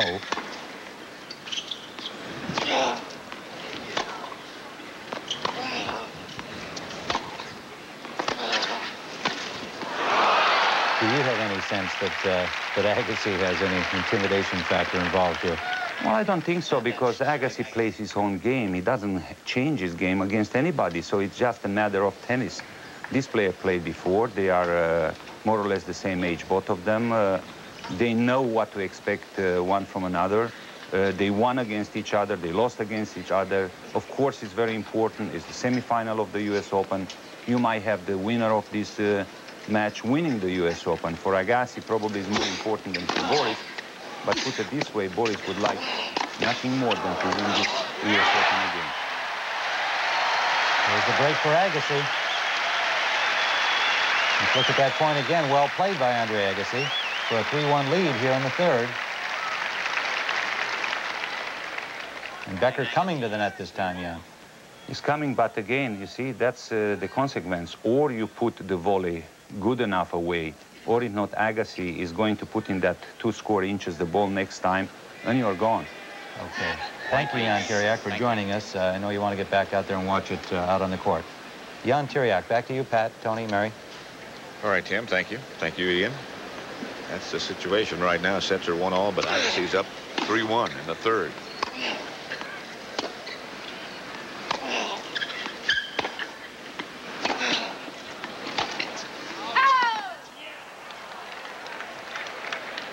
You know, Becker's been broken 4 straight times now in 5 out of his last 6 service games.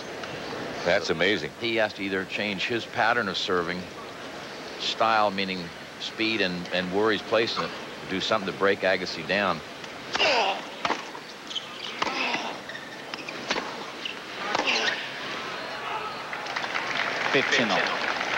Sounded like a pretty good idea of Jan Tiriac's to jam him, go into the Agassi body. Yeah, I've always felt that's a serve that no one uses as much as they might, because the other player has to worry about getting out of the way and still making a stroke.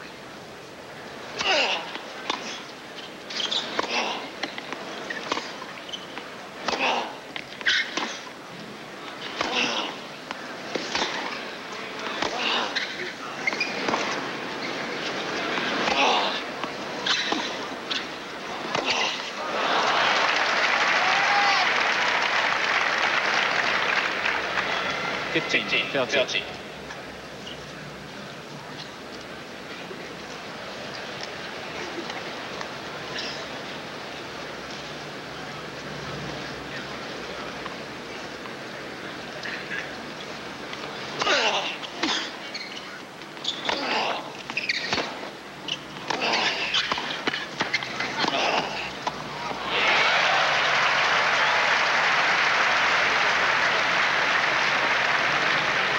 Two break points now for Becker. 15-40. And where does he win it from? The net. Working his way forward. A good deep volley here. And this one, just the angle into the open court. 15-40.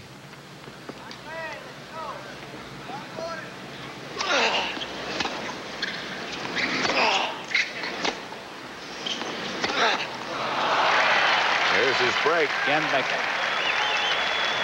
And we'll be back at the U.S. Open after this word from your local station. The Fuji Blimp. Looking at New York Harbor. Statue of Liberty, of course, way on the left. And now we're back at the stadium of the USTA's National Tennis Center. in Flushing Meadow, New York. Becker serving to Andre Agassi, men's semifinal.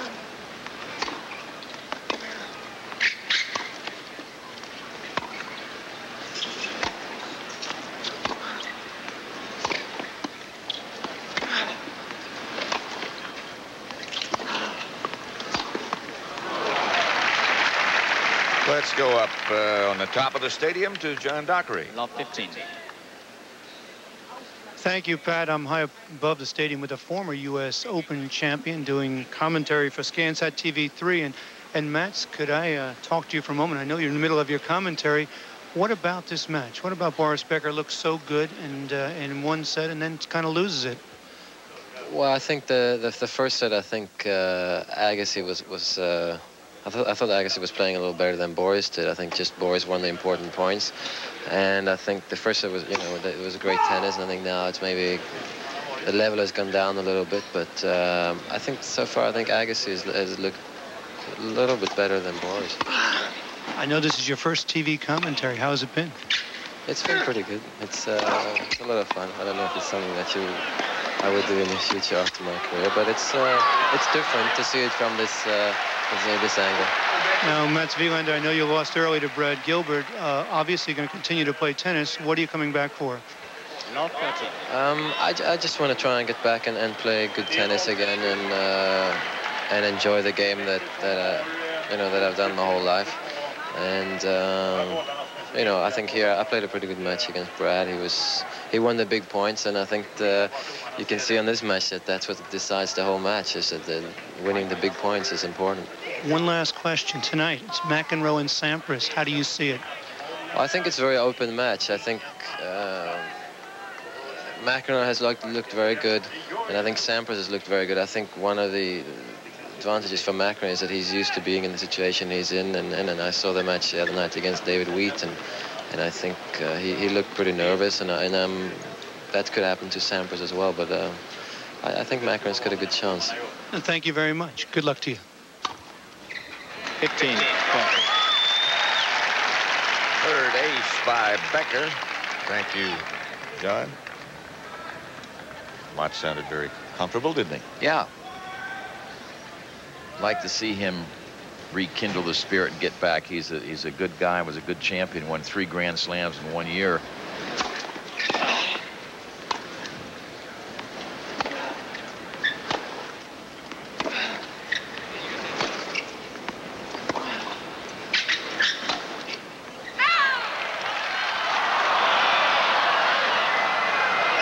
Agassi immediately put his hand out that it was wide.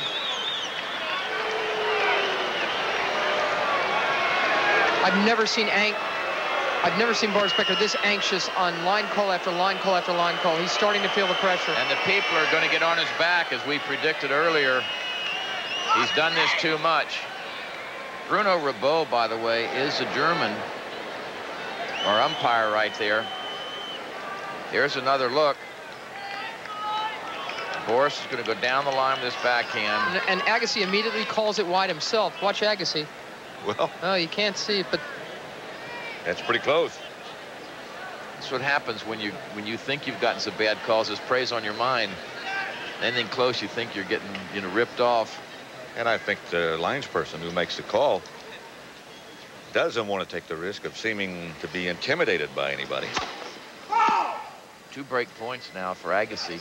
That's just a human nature, I think. Sure.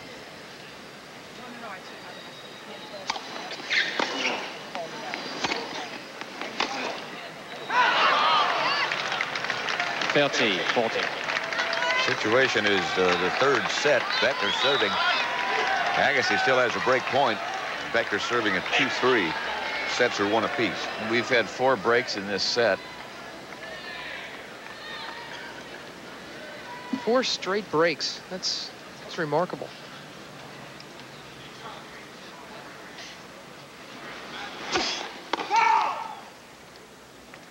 Now Becker's going for his flat one, but he's trying to strike with a cold iron. He's been spinning him.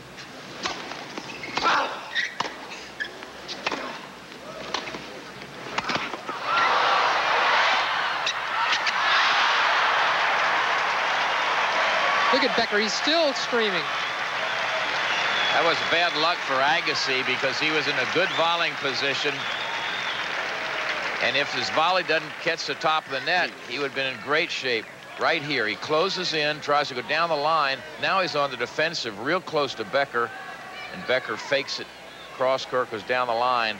And then Becker just screams at that lines person again. Deuce.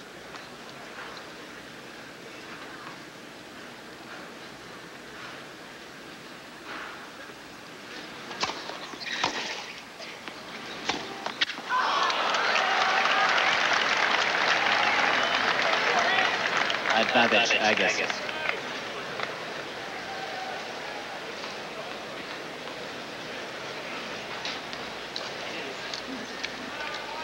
He should really be most frustrated at himself. Sure.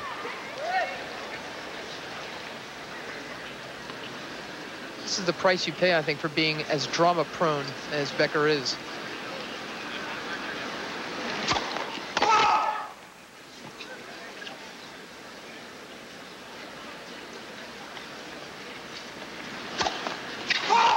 Double fault.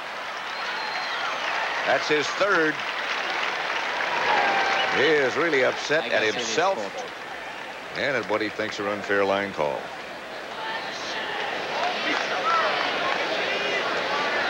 Quiet, please. Thank you. I think this is also perhaps a byproduct of not being real coachable.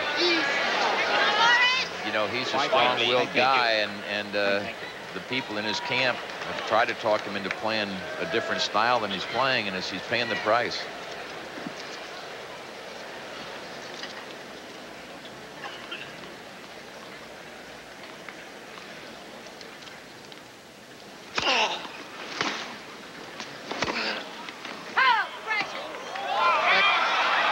Oh boy, he's not happy. He got the Agassi call got overruled immediately.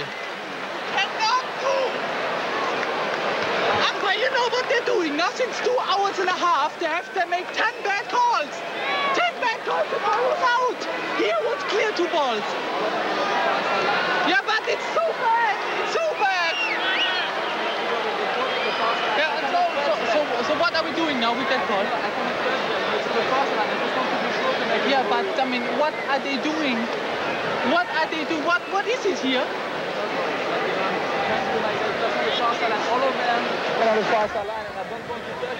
So we make 2 balls now. No, we can't because it's... Yeah, but I didn't play. She did out. I didn't play. I know, it's the same. So that's the same time. So, Boris, you have to play. Just do it. Boris, let's go. I did not play the ball.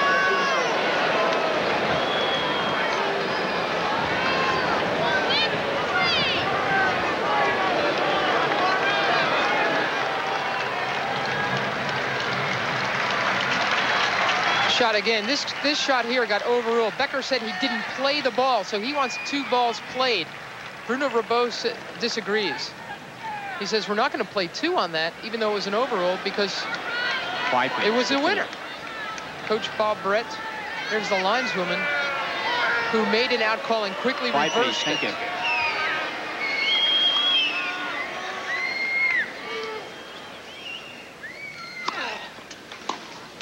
Agassi got the point in spite of all the conversation. And he gets another one. A very dejected, upset Boris Becker. And a good job by Agassi to maintain his concentration while all that was going on with Becker and the umpire. What an outward sign from Coach Nick Bollettieri, Agassi's coach, that he's having a fun afternoon. Out. 49. Oh, God. Now Becker really... Person called it good. And the chair umpire called it out.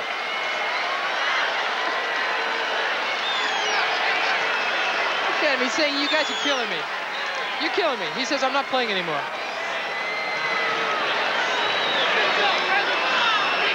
By the way, I thought Becker's shot was out. I haven't agreed much with Becker at all today. He just keeps saying, what are you doing?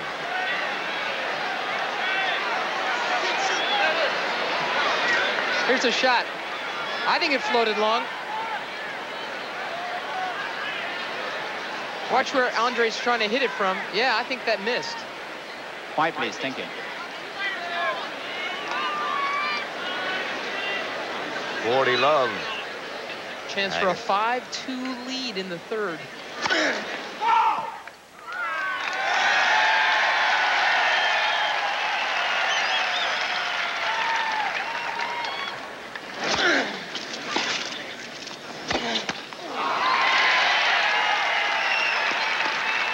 Becker still has some fans. You know, I think there's something we need to point out also is that the lines people are rotated after a certain amount of time. So it's not the same person all the time. No, when it's down that same sideline, don't get the impression that that same person's been there the whole time.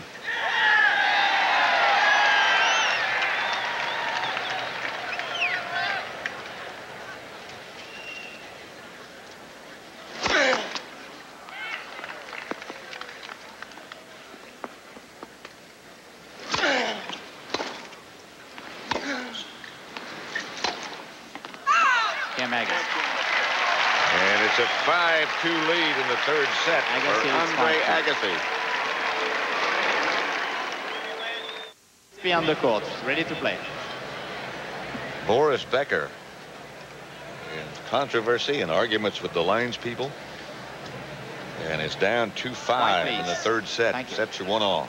You know, Pat, it says in the rule book here that the umpire has the right to remove, rotate, or replace any lines when a net judge, whenever he decides it will improve the officiating of a match.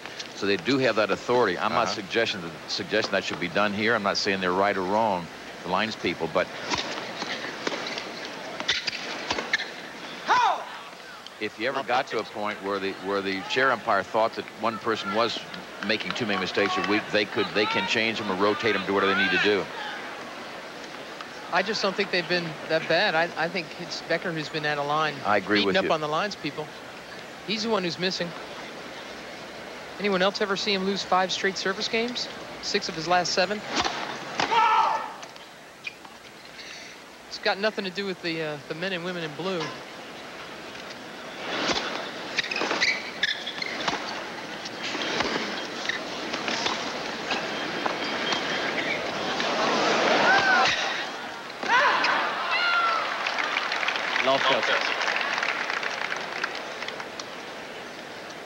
Whatever the case might be, he better get himself back together. Exactly. Again, I think the stubbornness of his game plan is really having an ill effect on his performance. Again, those numbers are too lopsided now. Winners, but look how many more unforced errors, almost twice as much. You know, his mulishness gives him strength, too. That's what makes him win a lot of matches. And here's the other side of it.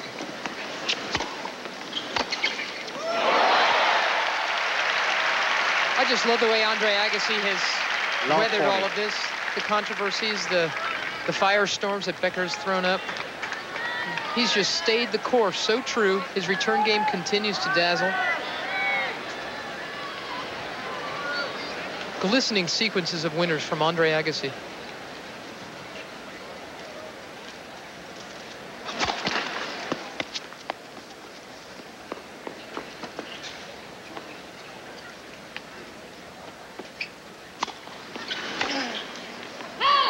In 40. These are set points for Agassi. And it should really be very nice from his standpoint to wrap this one up and take a 2-1 lead. And he can just hope that Boris keeps on ranting and raving.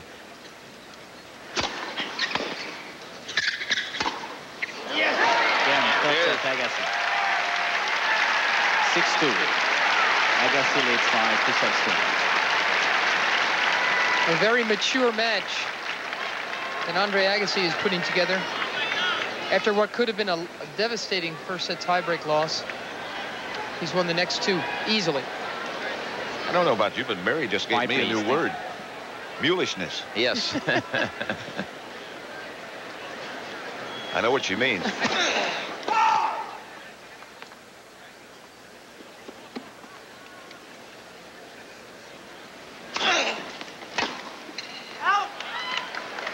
Love. Still coming up on this Super Saturday. The women's final between Steffi Graf and Gabriela Sabatini. That's to be followed by Sampras and McEnroe. So it should be terrific for the rest of the afternoon, as it has been already. Remember, Becker was quoted as saying when he's playing Krickstein, he lost a set and was down a break. He said, okay, now it's time to start playing tennis. And he did. 15.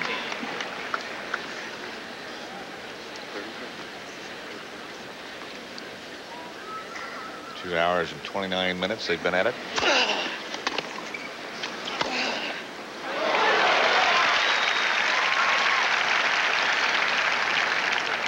Forty, 15.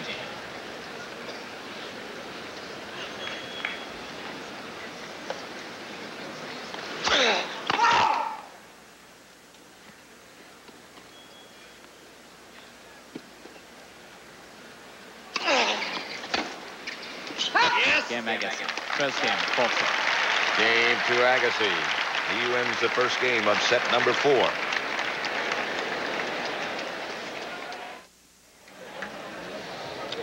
Becker and Agassi. Men's semifinal match. Agassi up 2 sets to 1 and 1 game to love in the 4th set. Becker to serve. Pat Summerall with Tony Trabert and Mary Carrillo. In the stadium at the USTA's National Tennis Center, 15 love.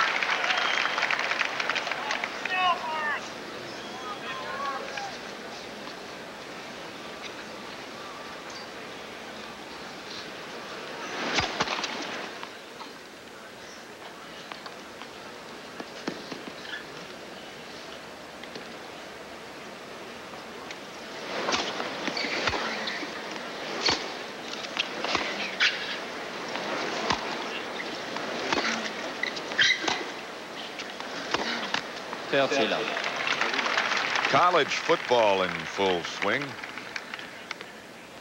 Pitt 15-0 over Boston College. Pitt ranked number 17. Penn State over Texas 7-6 in the second quarter. Tennessee over Mississippi State 10-7. Without their star tailback. New coach at Pitt, huh? Paul Hackett, good friend.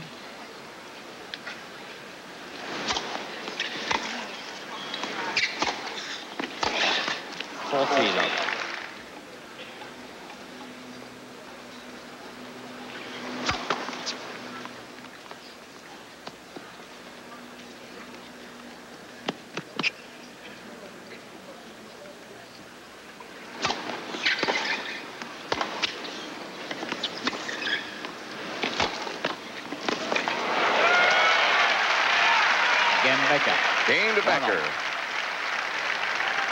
1-all. 4th set. Agassi leads 2 sets to 1.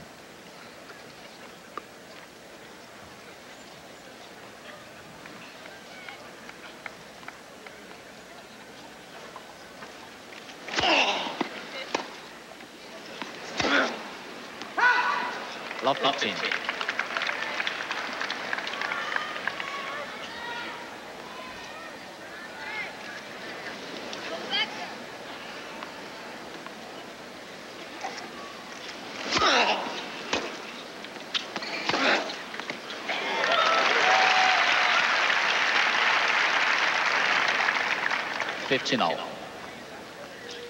That last game was the first time Becker's held his serve in 7 service games. That's very uncharacteristic. Almost something you couldn't believe. Yeah. 15. Maybe on a clay court, but certainly not on the speed of this court. 30-15.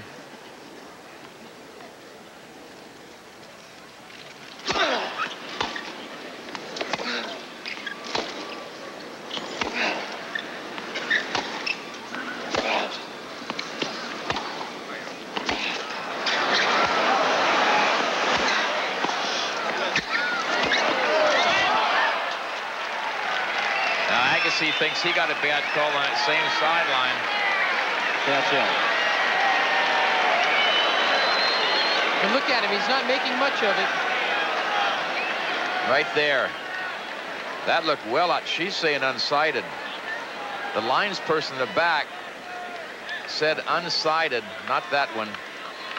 we get a chance to show that one again early in that point. That linesperson, they don't actually cover their eyes because they have to watch the rest of the point. But they put their hands up towards their eyes, which is a signal to the umpire. Say, I was blocked out. And let's watch her in the back now. Right when Andre gets out of the picture, well, we lost her. She's blocked out by Agassi. That's correct. Yeah. And then she signals to the umpire, I didn't see it, and then it's up to the umpire to make a call if he or she actually saw it.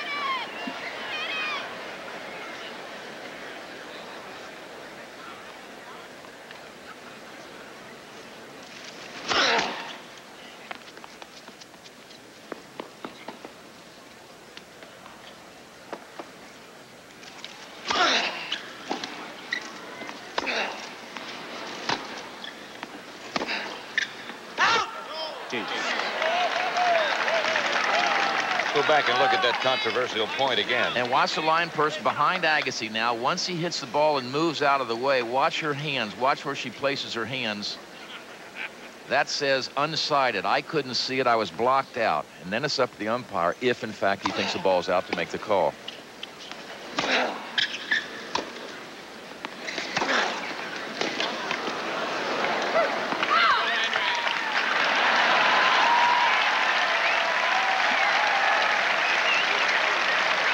With the pace and length, you know, the speed of shot of these rallies, one after another, it's amazing that the lines people can see any of these things. And these two are both playing it so close to the lines. This is the most focused I've seen Agassi throughout a match. Ever. Yeah, ever is right.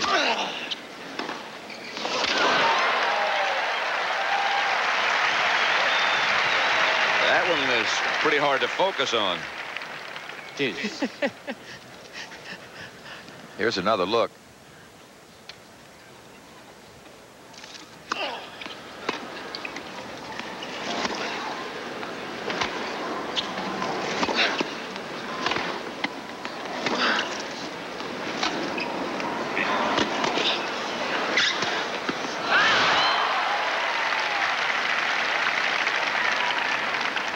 Agassi's been speaking so much about how much physical work he's put into his game in this last year. He's gained 15 pounds of muscle. He's working with trainer Gil Reyes for the better part of this year. And it is paying dividends, not just physically. It gives him mental stamina as well. That's Gil Reyes, his strength coach. Holy cow, that was out? Makes him play smarter tennis. He doesn't have to go for a shot so early. He doesn't have to conserve energy.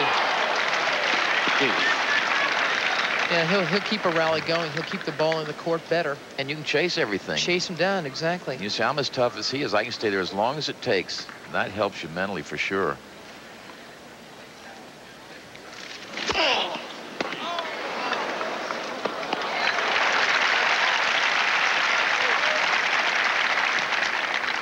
Advantage, I guess.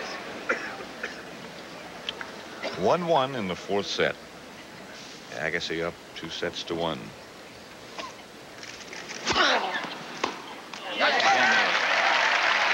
And he leads 2-1 in set number 4. Agassi leads 2-1.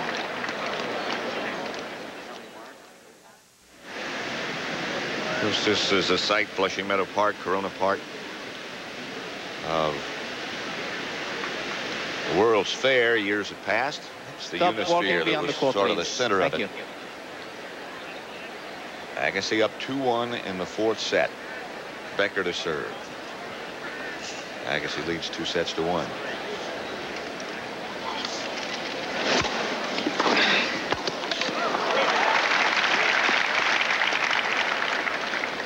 Let's send you once again to John Dockery. Yes, Pat, I'm with Nick Bollettieri, Andre Agassi's coach. And what did the first set tell you about Andre? He loses in a real tough situation, yet he's able to come back. Philip and I were just talking. I think it's the changing of a guard. For the first time, Andre seems to be making that transition, hopefully becoming a superstar. that the physical program is taking over. The techniques that he's learned from his father and myself seem to be taking hold, and I think he's beginning to believe he can become a real top player. Nick, there was some question as to his mental toughness and his ability to win the big one. Oh, you talking about this being the stage where he might do that? It certainly looks like it, especially after losing the first set and come back so strong, because he had 4 or 5 set points and came back. It didn't bother him. That was a great sign. Are you predicting an Agassi victory? The last time I predicted an Agassi victory in my mind was at the Davis Cup when we came behind in 5. It's looking good, but I'm afraid. You know, Tony and Pat were talking about, there's another beautiful lob. Yes. They were talking about Andre being incredibly focused. Well, if you notice today, when he came out, he didn't even wave to the crowd, John. He just took a seat, and he came to battle. We talked a little bit about a game plan of getting a lot of first serves in, not being impatient, and taking advantage of Becker's second serve, because if his first serve isn't going in, you got to attack the second serve. Okay, thank you, Nick. Pat? All right, John, thank you.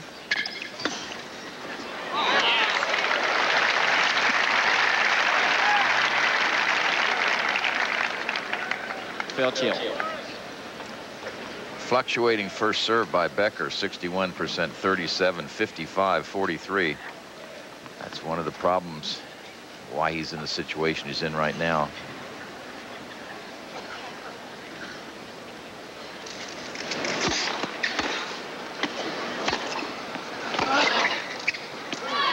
No, that's just not good enough against a player who returns as well as Agassi. That's right. One of the things that his coach just said about patience, you can't be patient if you're not strong, if you're not fit, because you can't stay there long. If you be patient, you finally run out of gas yourself. So that would be an indication that they think he can be patient and still win, that he is fitter than he used to be. It's hard to be patient when the tank is empty. Ball change. Ball change. 2-2. It's also hard to have a breakout win, as Nick Bollettieri was suggesting. This could be against a man like Boris Becker, who's so good in these conditions. That really would, to my mind, that would be a breakout win for Andre.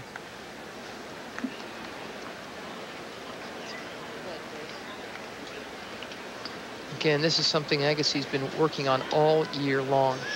It's one of the reasons he says he skips Wimbledon, which still, to my mind, isn't reason enough.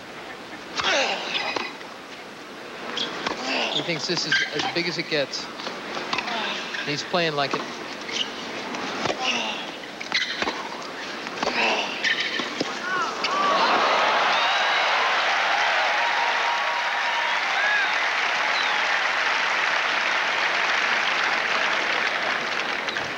Love 15. Here's another look.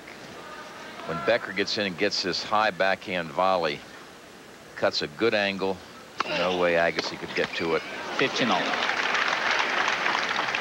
You know, Agassi's 20. He's quoted in the newspapers saying, when I'm 23 or 24, maybe I'll start thinking about winning all the major titles. This refers to Wimbledon. Right now, I just want to do what my fans want me to do. And I think my fans just want to see me improve and win my matches.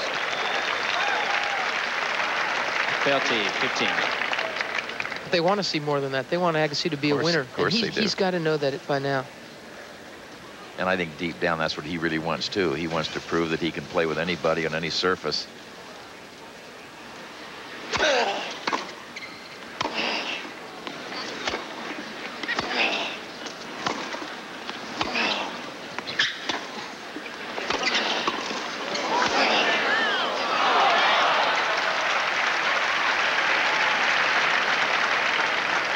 Well, that's pretty steady improvement over the years. 89 was a little bit of a setback. He told me earlier this year that last year he considered his whole year to be over by the end of February because he'd had a couple of knocks against him, and he played it that way. It's very disappointing to watch someone this gifted play that kind of ball as he did.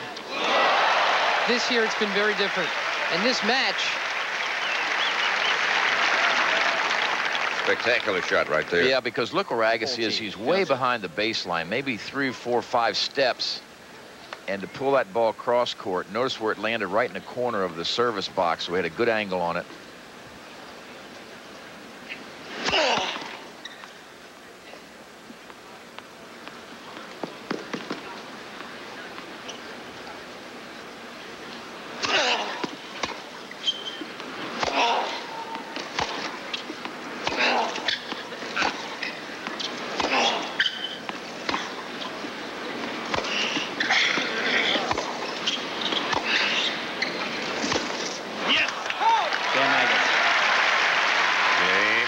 Agassi. He leads 3-2 in the fourth. Agassi leads 3-2. Back at the USTA's National Tennis Center, the men's semifinals. Agassi and Becker in the stadium. Still to come, the women's final and the other semifinal, McEnroe and Sampras. White, please. That's the situation here. We're in the fourth set. Agassi up 3-2. And 2-1.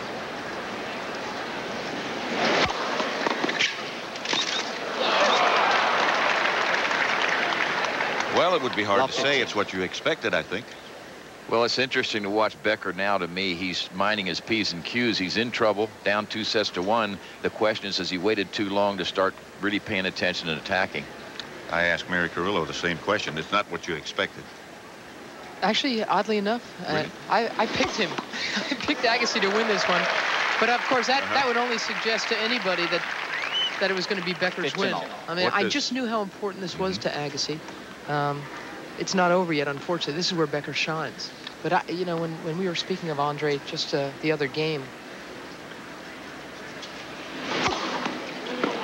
I think for a while he tried to live out his second year, his sophomore year, loosely, you know, and just playing to the crowds, not worrying about winning. But he knows now more than anyone. I mean, there is an implied deadline for him to get his career in order, and I think he's doing a good job of that today.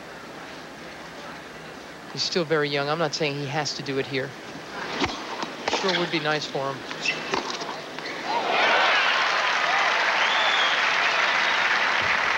This guy won his first 15. Wimbledon when he was only 17 years old. Others have taken longer. Ivan Lendl didn't win his first till he was 21 when he finally won the French in '84.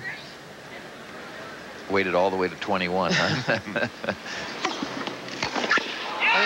I'm saying he had a lot of disappointments, and he was called a choker. He was thought of as a guy who couldn't come through in the clutch. Especially here. That's right. He was in the finals 3 years in a row and lost, and he was labeled as a choker. I used to tell him on the court, hey, there are 126 players that would love to be in your spot, number 2. White, please. Thank you. That's when Lendl went on that intense training and mental toughness regimen.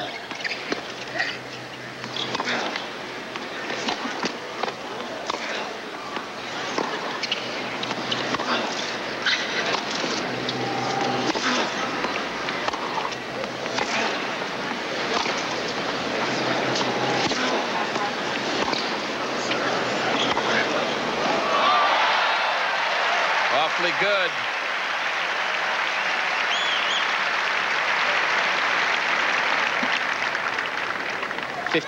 Agassi had Becker on the run, side to side. And Boris just couldn't get to that cross-court backhand.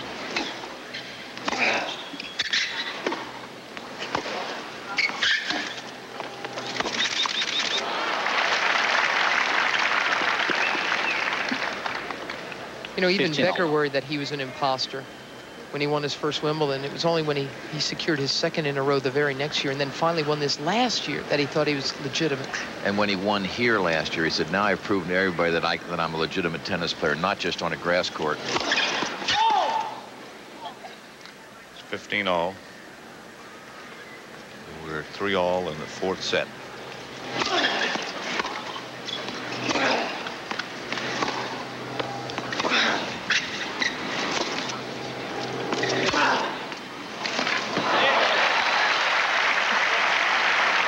Stefan Edberg said earlier this year when he lost to Andre Agassi in the finals of the Lipton event, he said, nobody makes you feel it in the leg like Andre Agassi. He hit so early, so hard, point after point after point.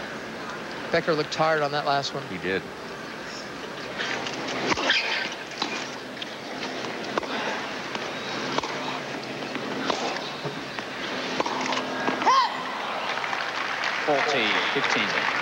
It's harder to stay on that baseline and get jerked around back and forth than it is to come forward. And, of course, points basically don't last as long when you come into the net. 40-15. Agassi is really doing a remarkable job. Agassi leads 4-3. He leads 4-3. We'll be back at the U.S. Open after this word from your local station.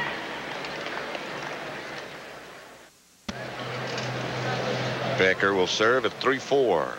The fourth set. Agassi up 2 sets to 1. And this is danger time for a guy like Becker because, boy, pop one service break, Agassi's serve, and you're out of the match. You're in the locker room. So you really have to pay attention.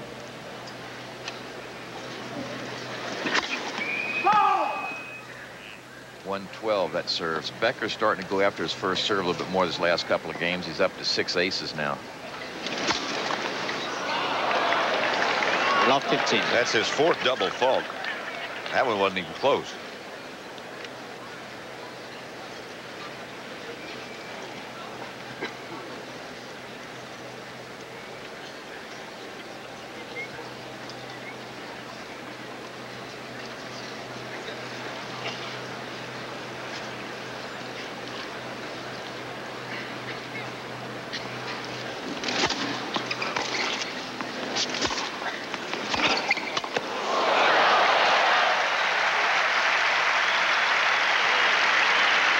Was able to go over and cover the line 15-0 because he knew Agassi was going to be late.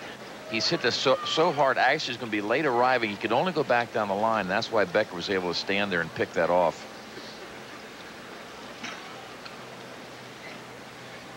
That's when you made a good approach shot, when you eliminate some of your opponent's possibilities.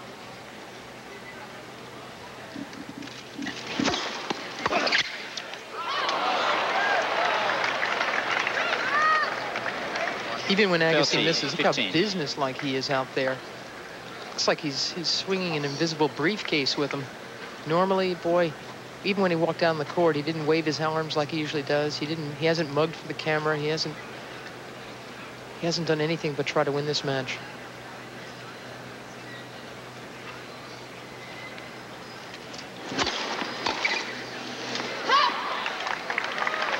.40-15.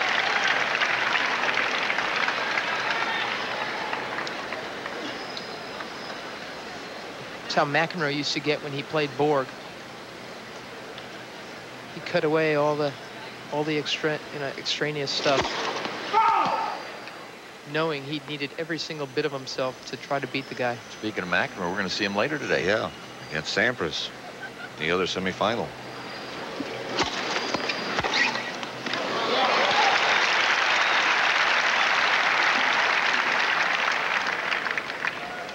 .40-30.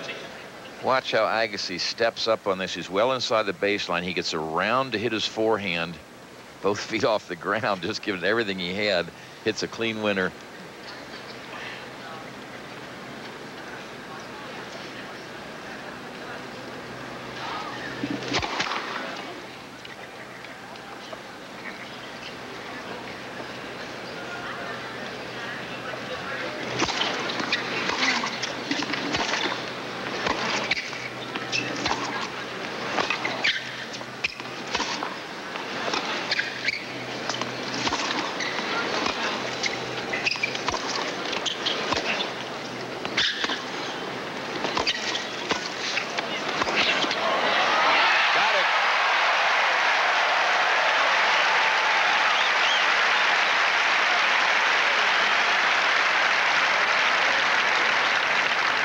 The two-hander down the line is what set up this thing right here. This stays nice and low. He wasn't trying to win it there. He got Becker out of position, took it very early from inside the baseline and got it back before Becker could recover. Right there. This one is the finisher. Had he been behind the baseline for that one, Becker would have had time to get back in position. So a smart play by Agassi. Deuce. White, please. Thank you.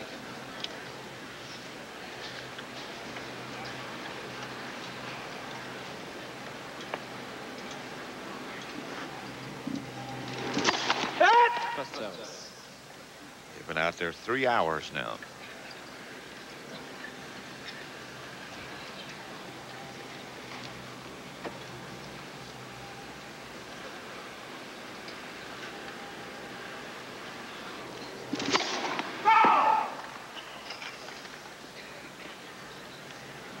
Though it was a fault, that was 115 miles an hour.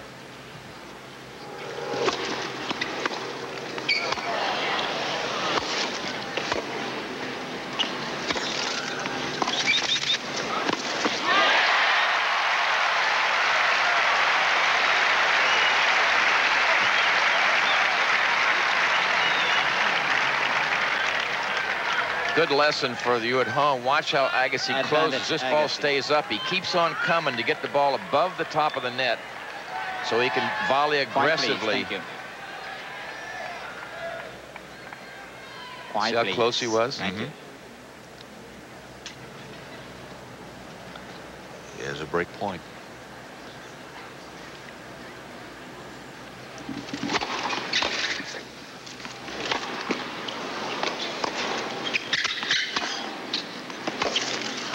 Got it. Sam Agassi.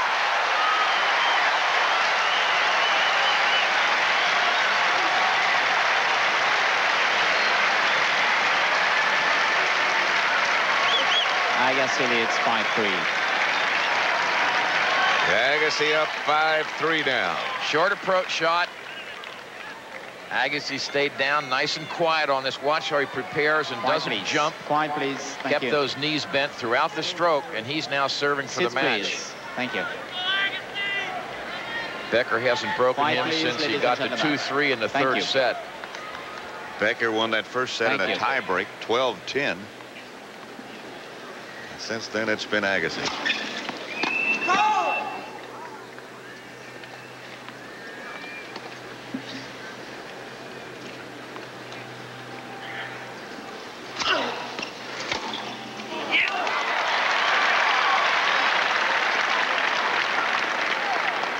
Love.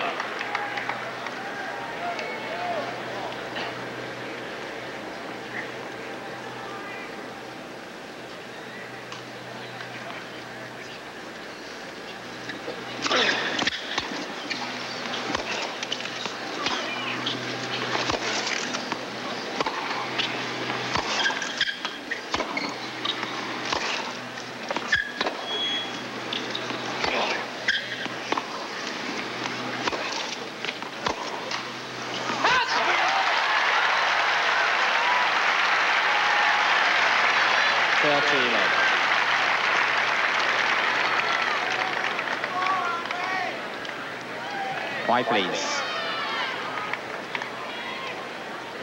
White, please. Thank you.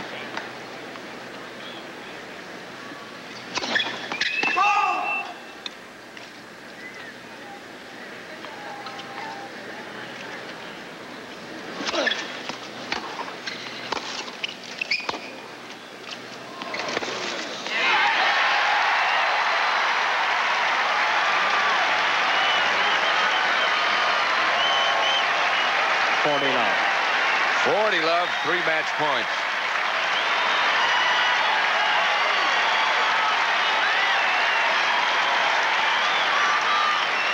Quiet, please. Thank you.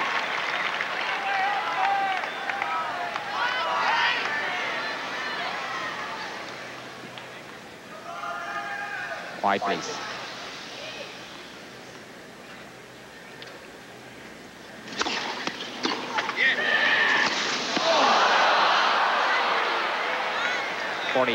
Ladies and gentlemen, please be quiet during the point. Thank you. Thank you. When the Becker backhand was very close to the top of the net, some people hollered yes. They thought it was over. The match was over. It is now. Set match.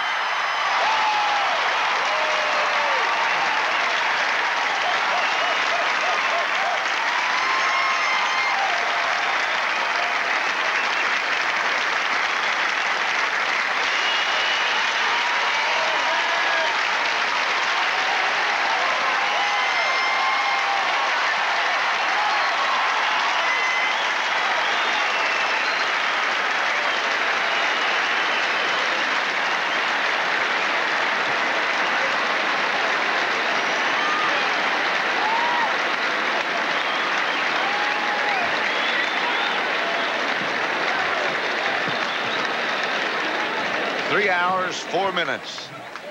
This was the winner. The good serve wide, the Becker forehand out.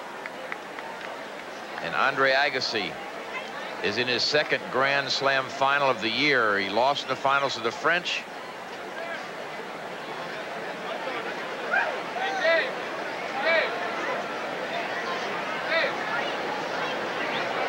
His brother Philip and his coach, Nick Bollettieri.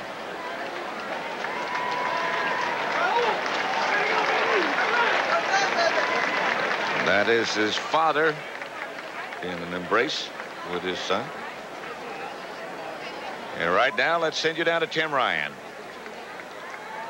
Thank you, Pat. A thrilling match, an unbelievable first set of action, and Andre Agassi prevailing in fine form all the way through. There was no question that he was the better man today, and I think it was clear even when Becker walked off with Andre Agassi that he was saying to Andre Agassi, I would assume, just by the gesture and the arm around the shoulder, despite whatever complaints Boris had about line calls today, he was soundly beaten by this young man, Andre Agassi, who was just absolutely superb. Super Saturday has had a super beginning. Andre Agassi over Boris Becker in the first men's semifinal. Still to come, the women's championship, Graf and Sabatini, and then McEnroe and Sampras in the other men's semi. Let's go out to courtside now and join Mary Carrillo with Andre Agassi. Andre, that was a brilliant performance from you. You must be feeling unbelievable right now.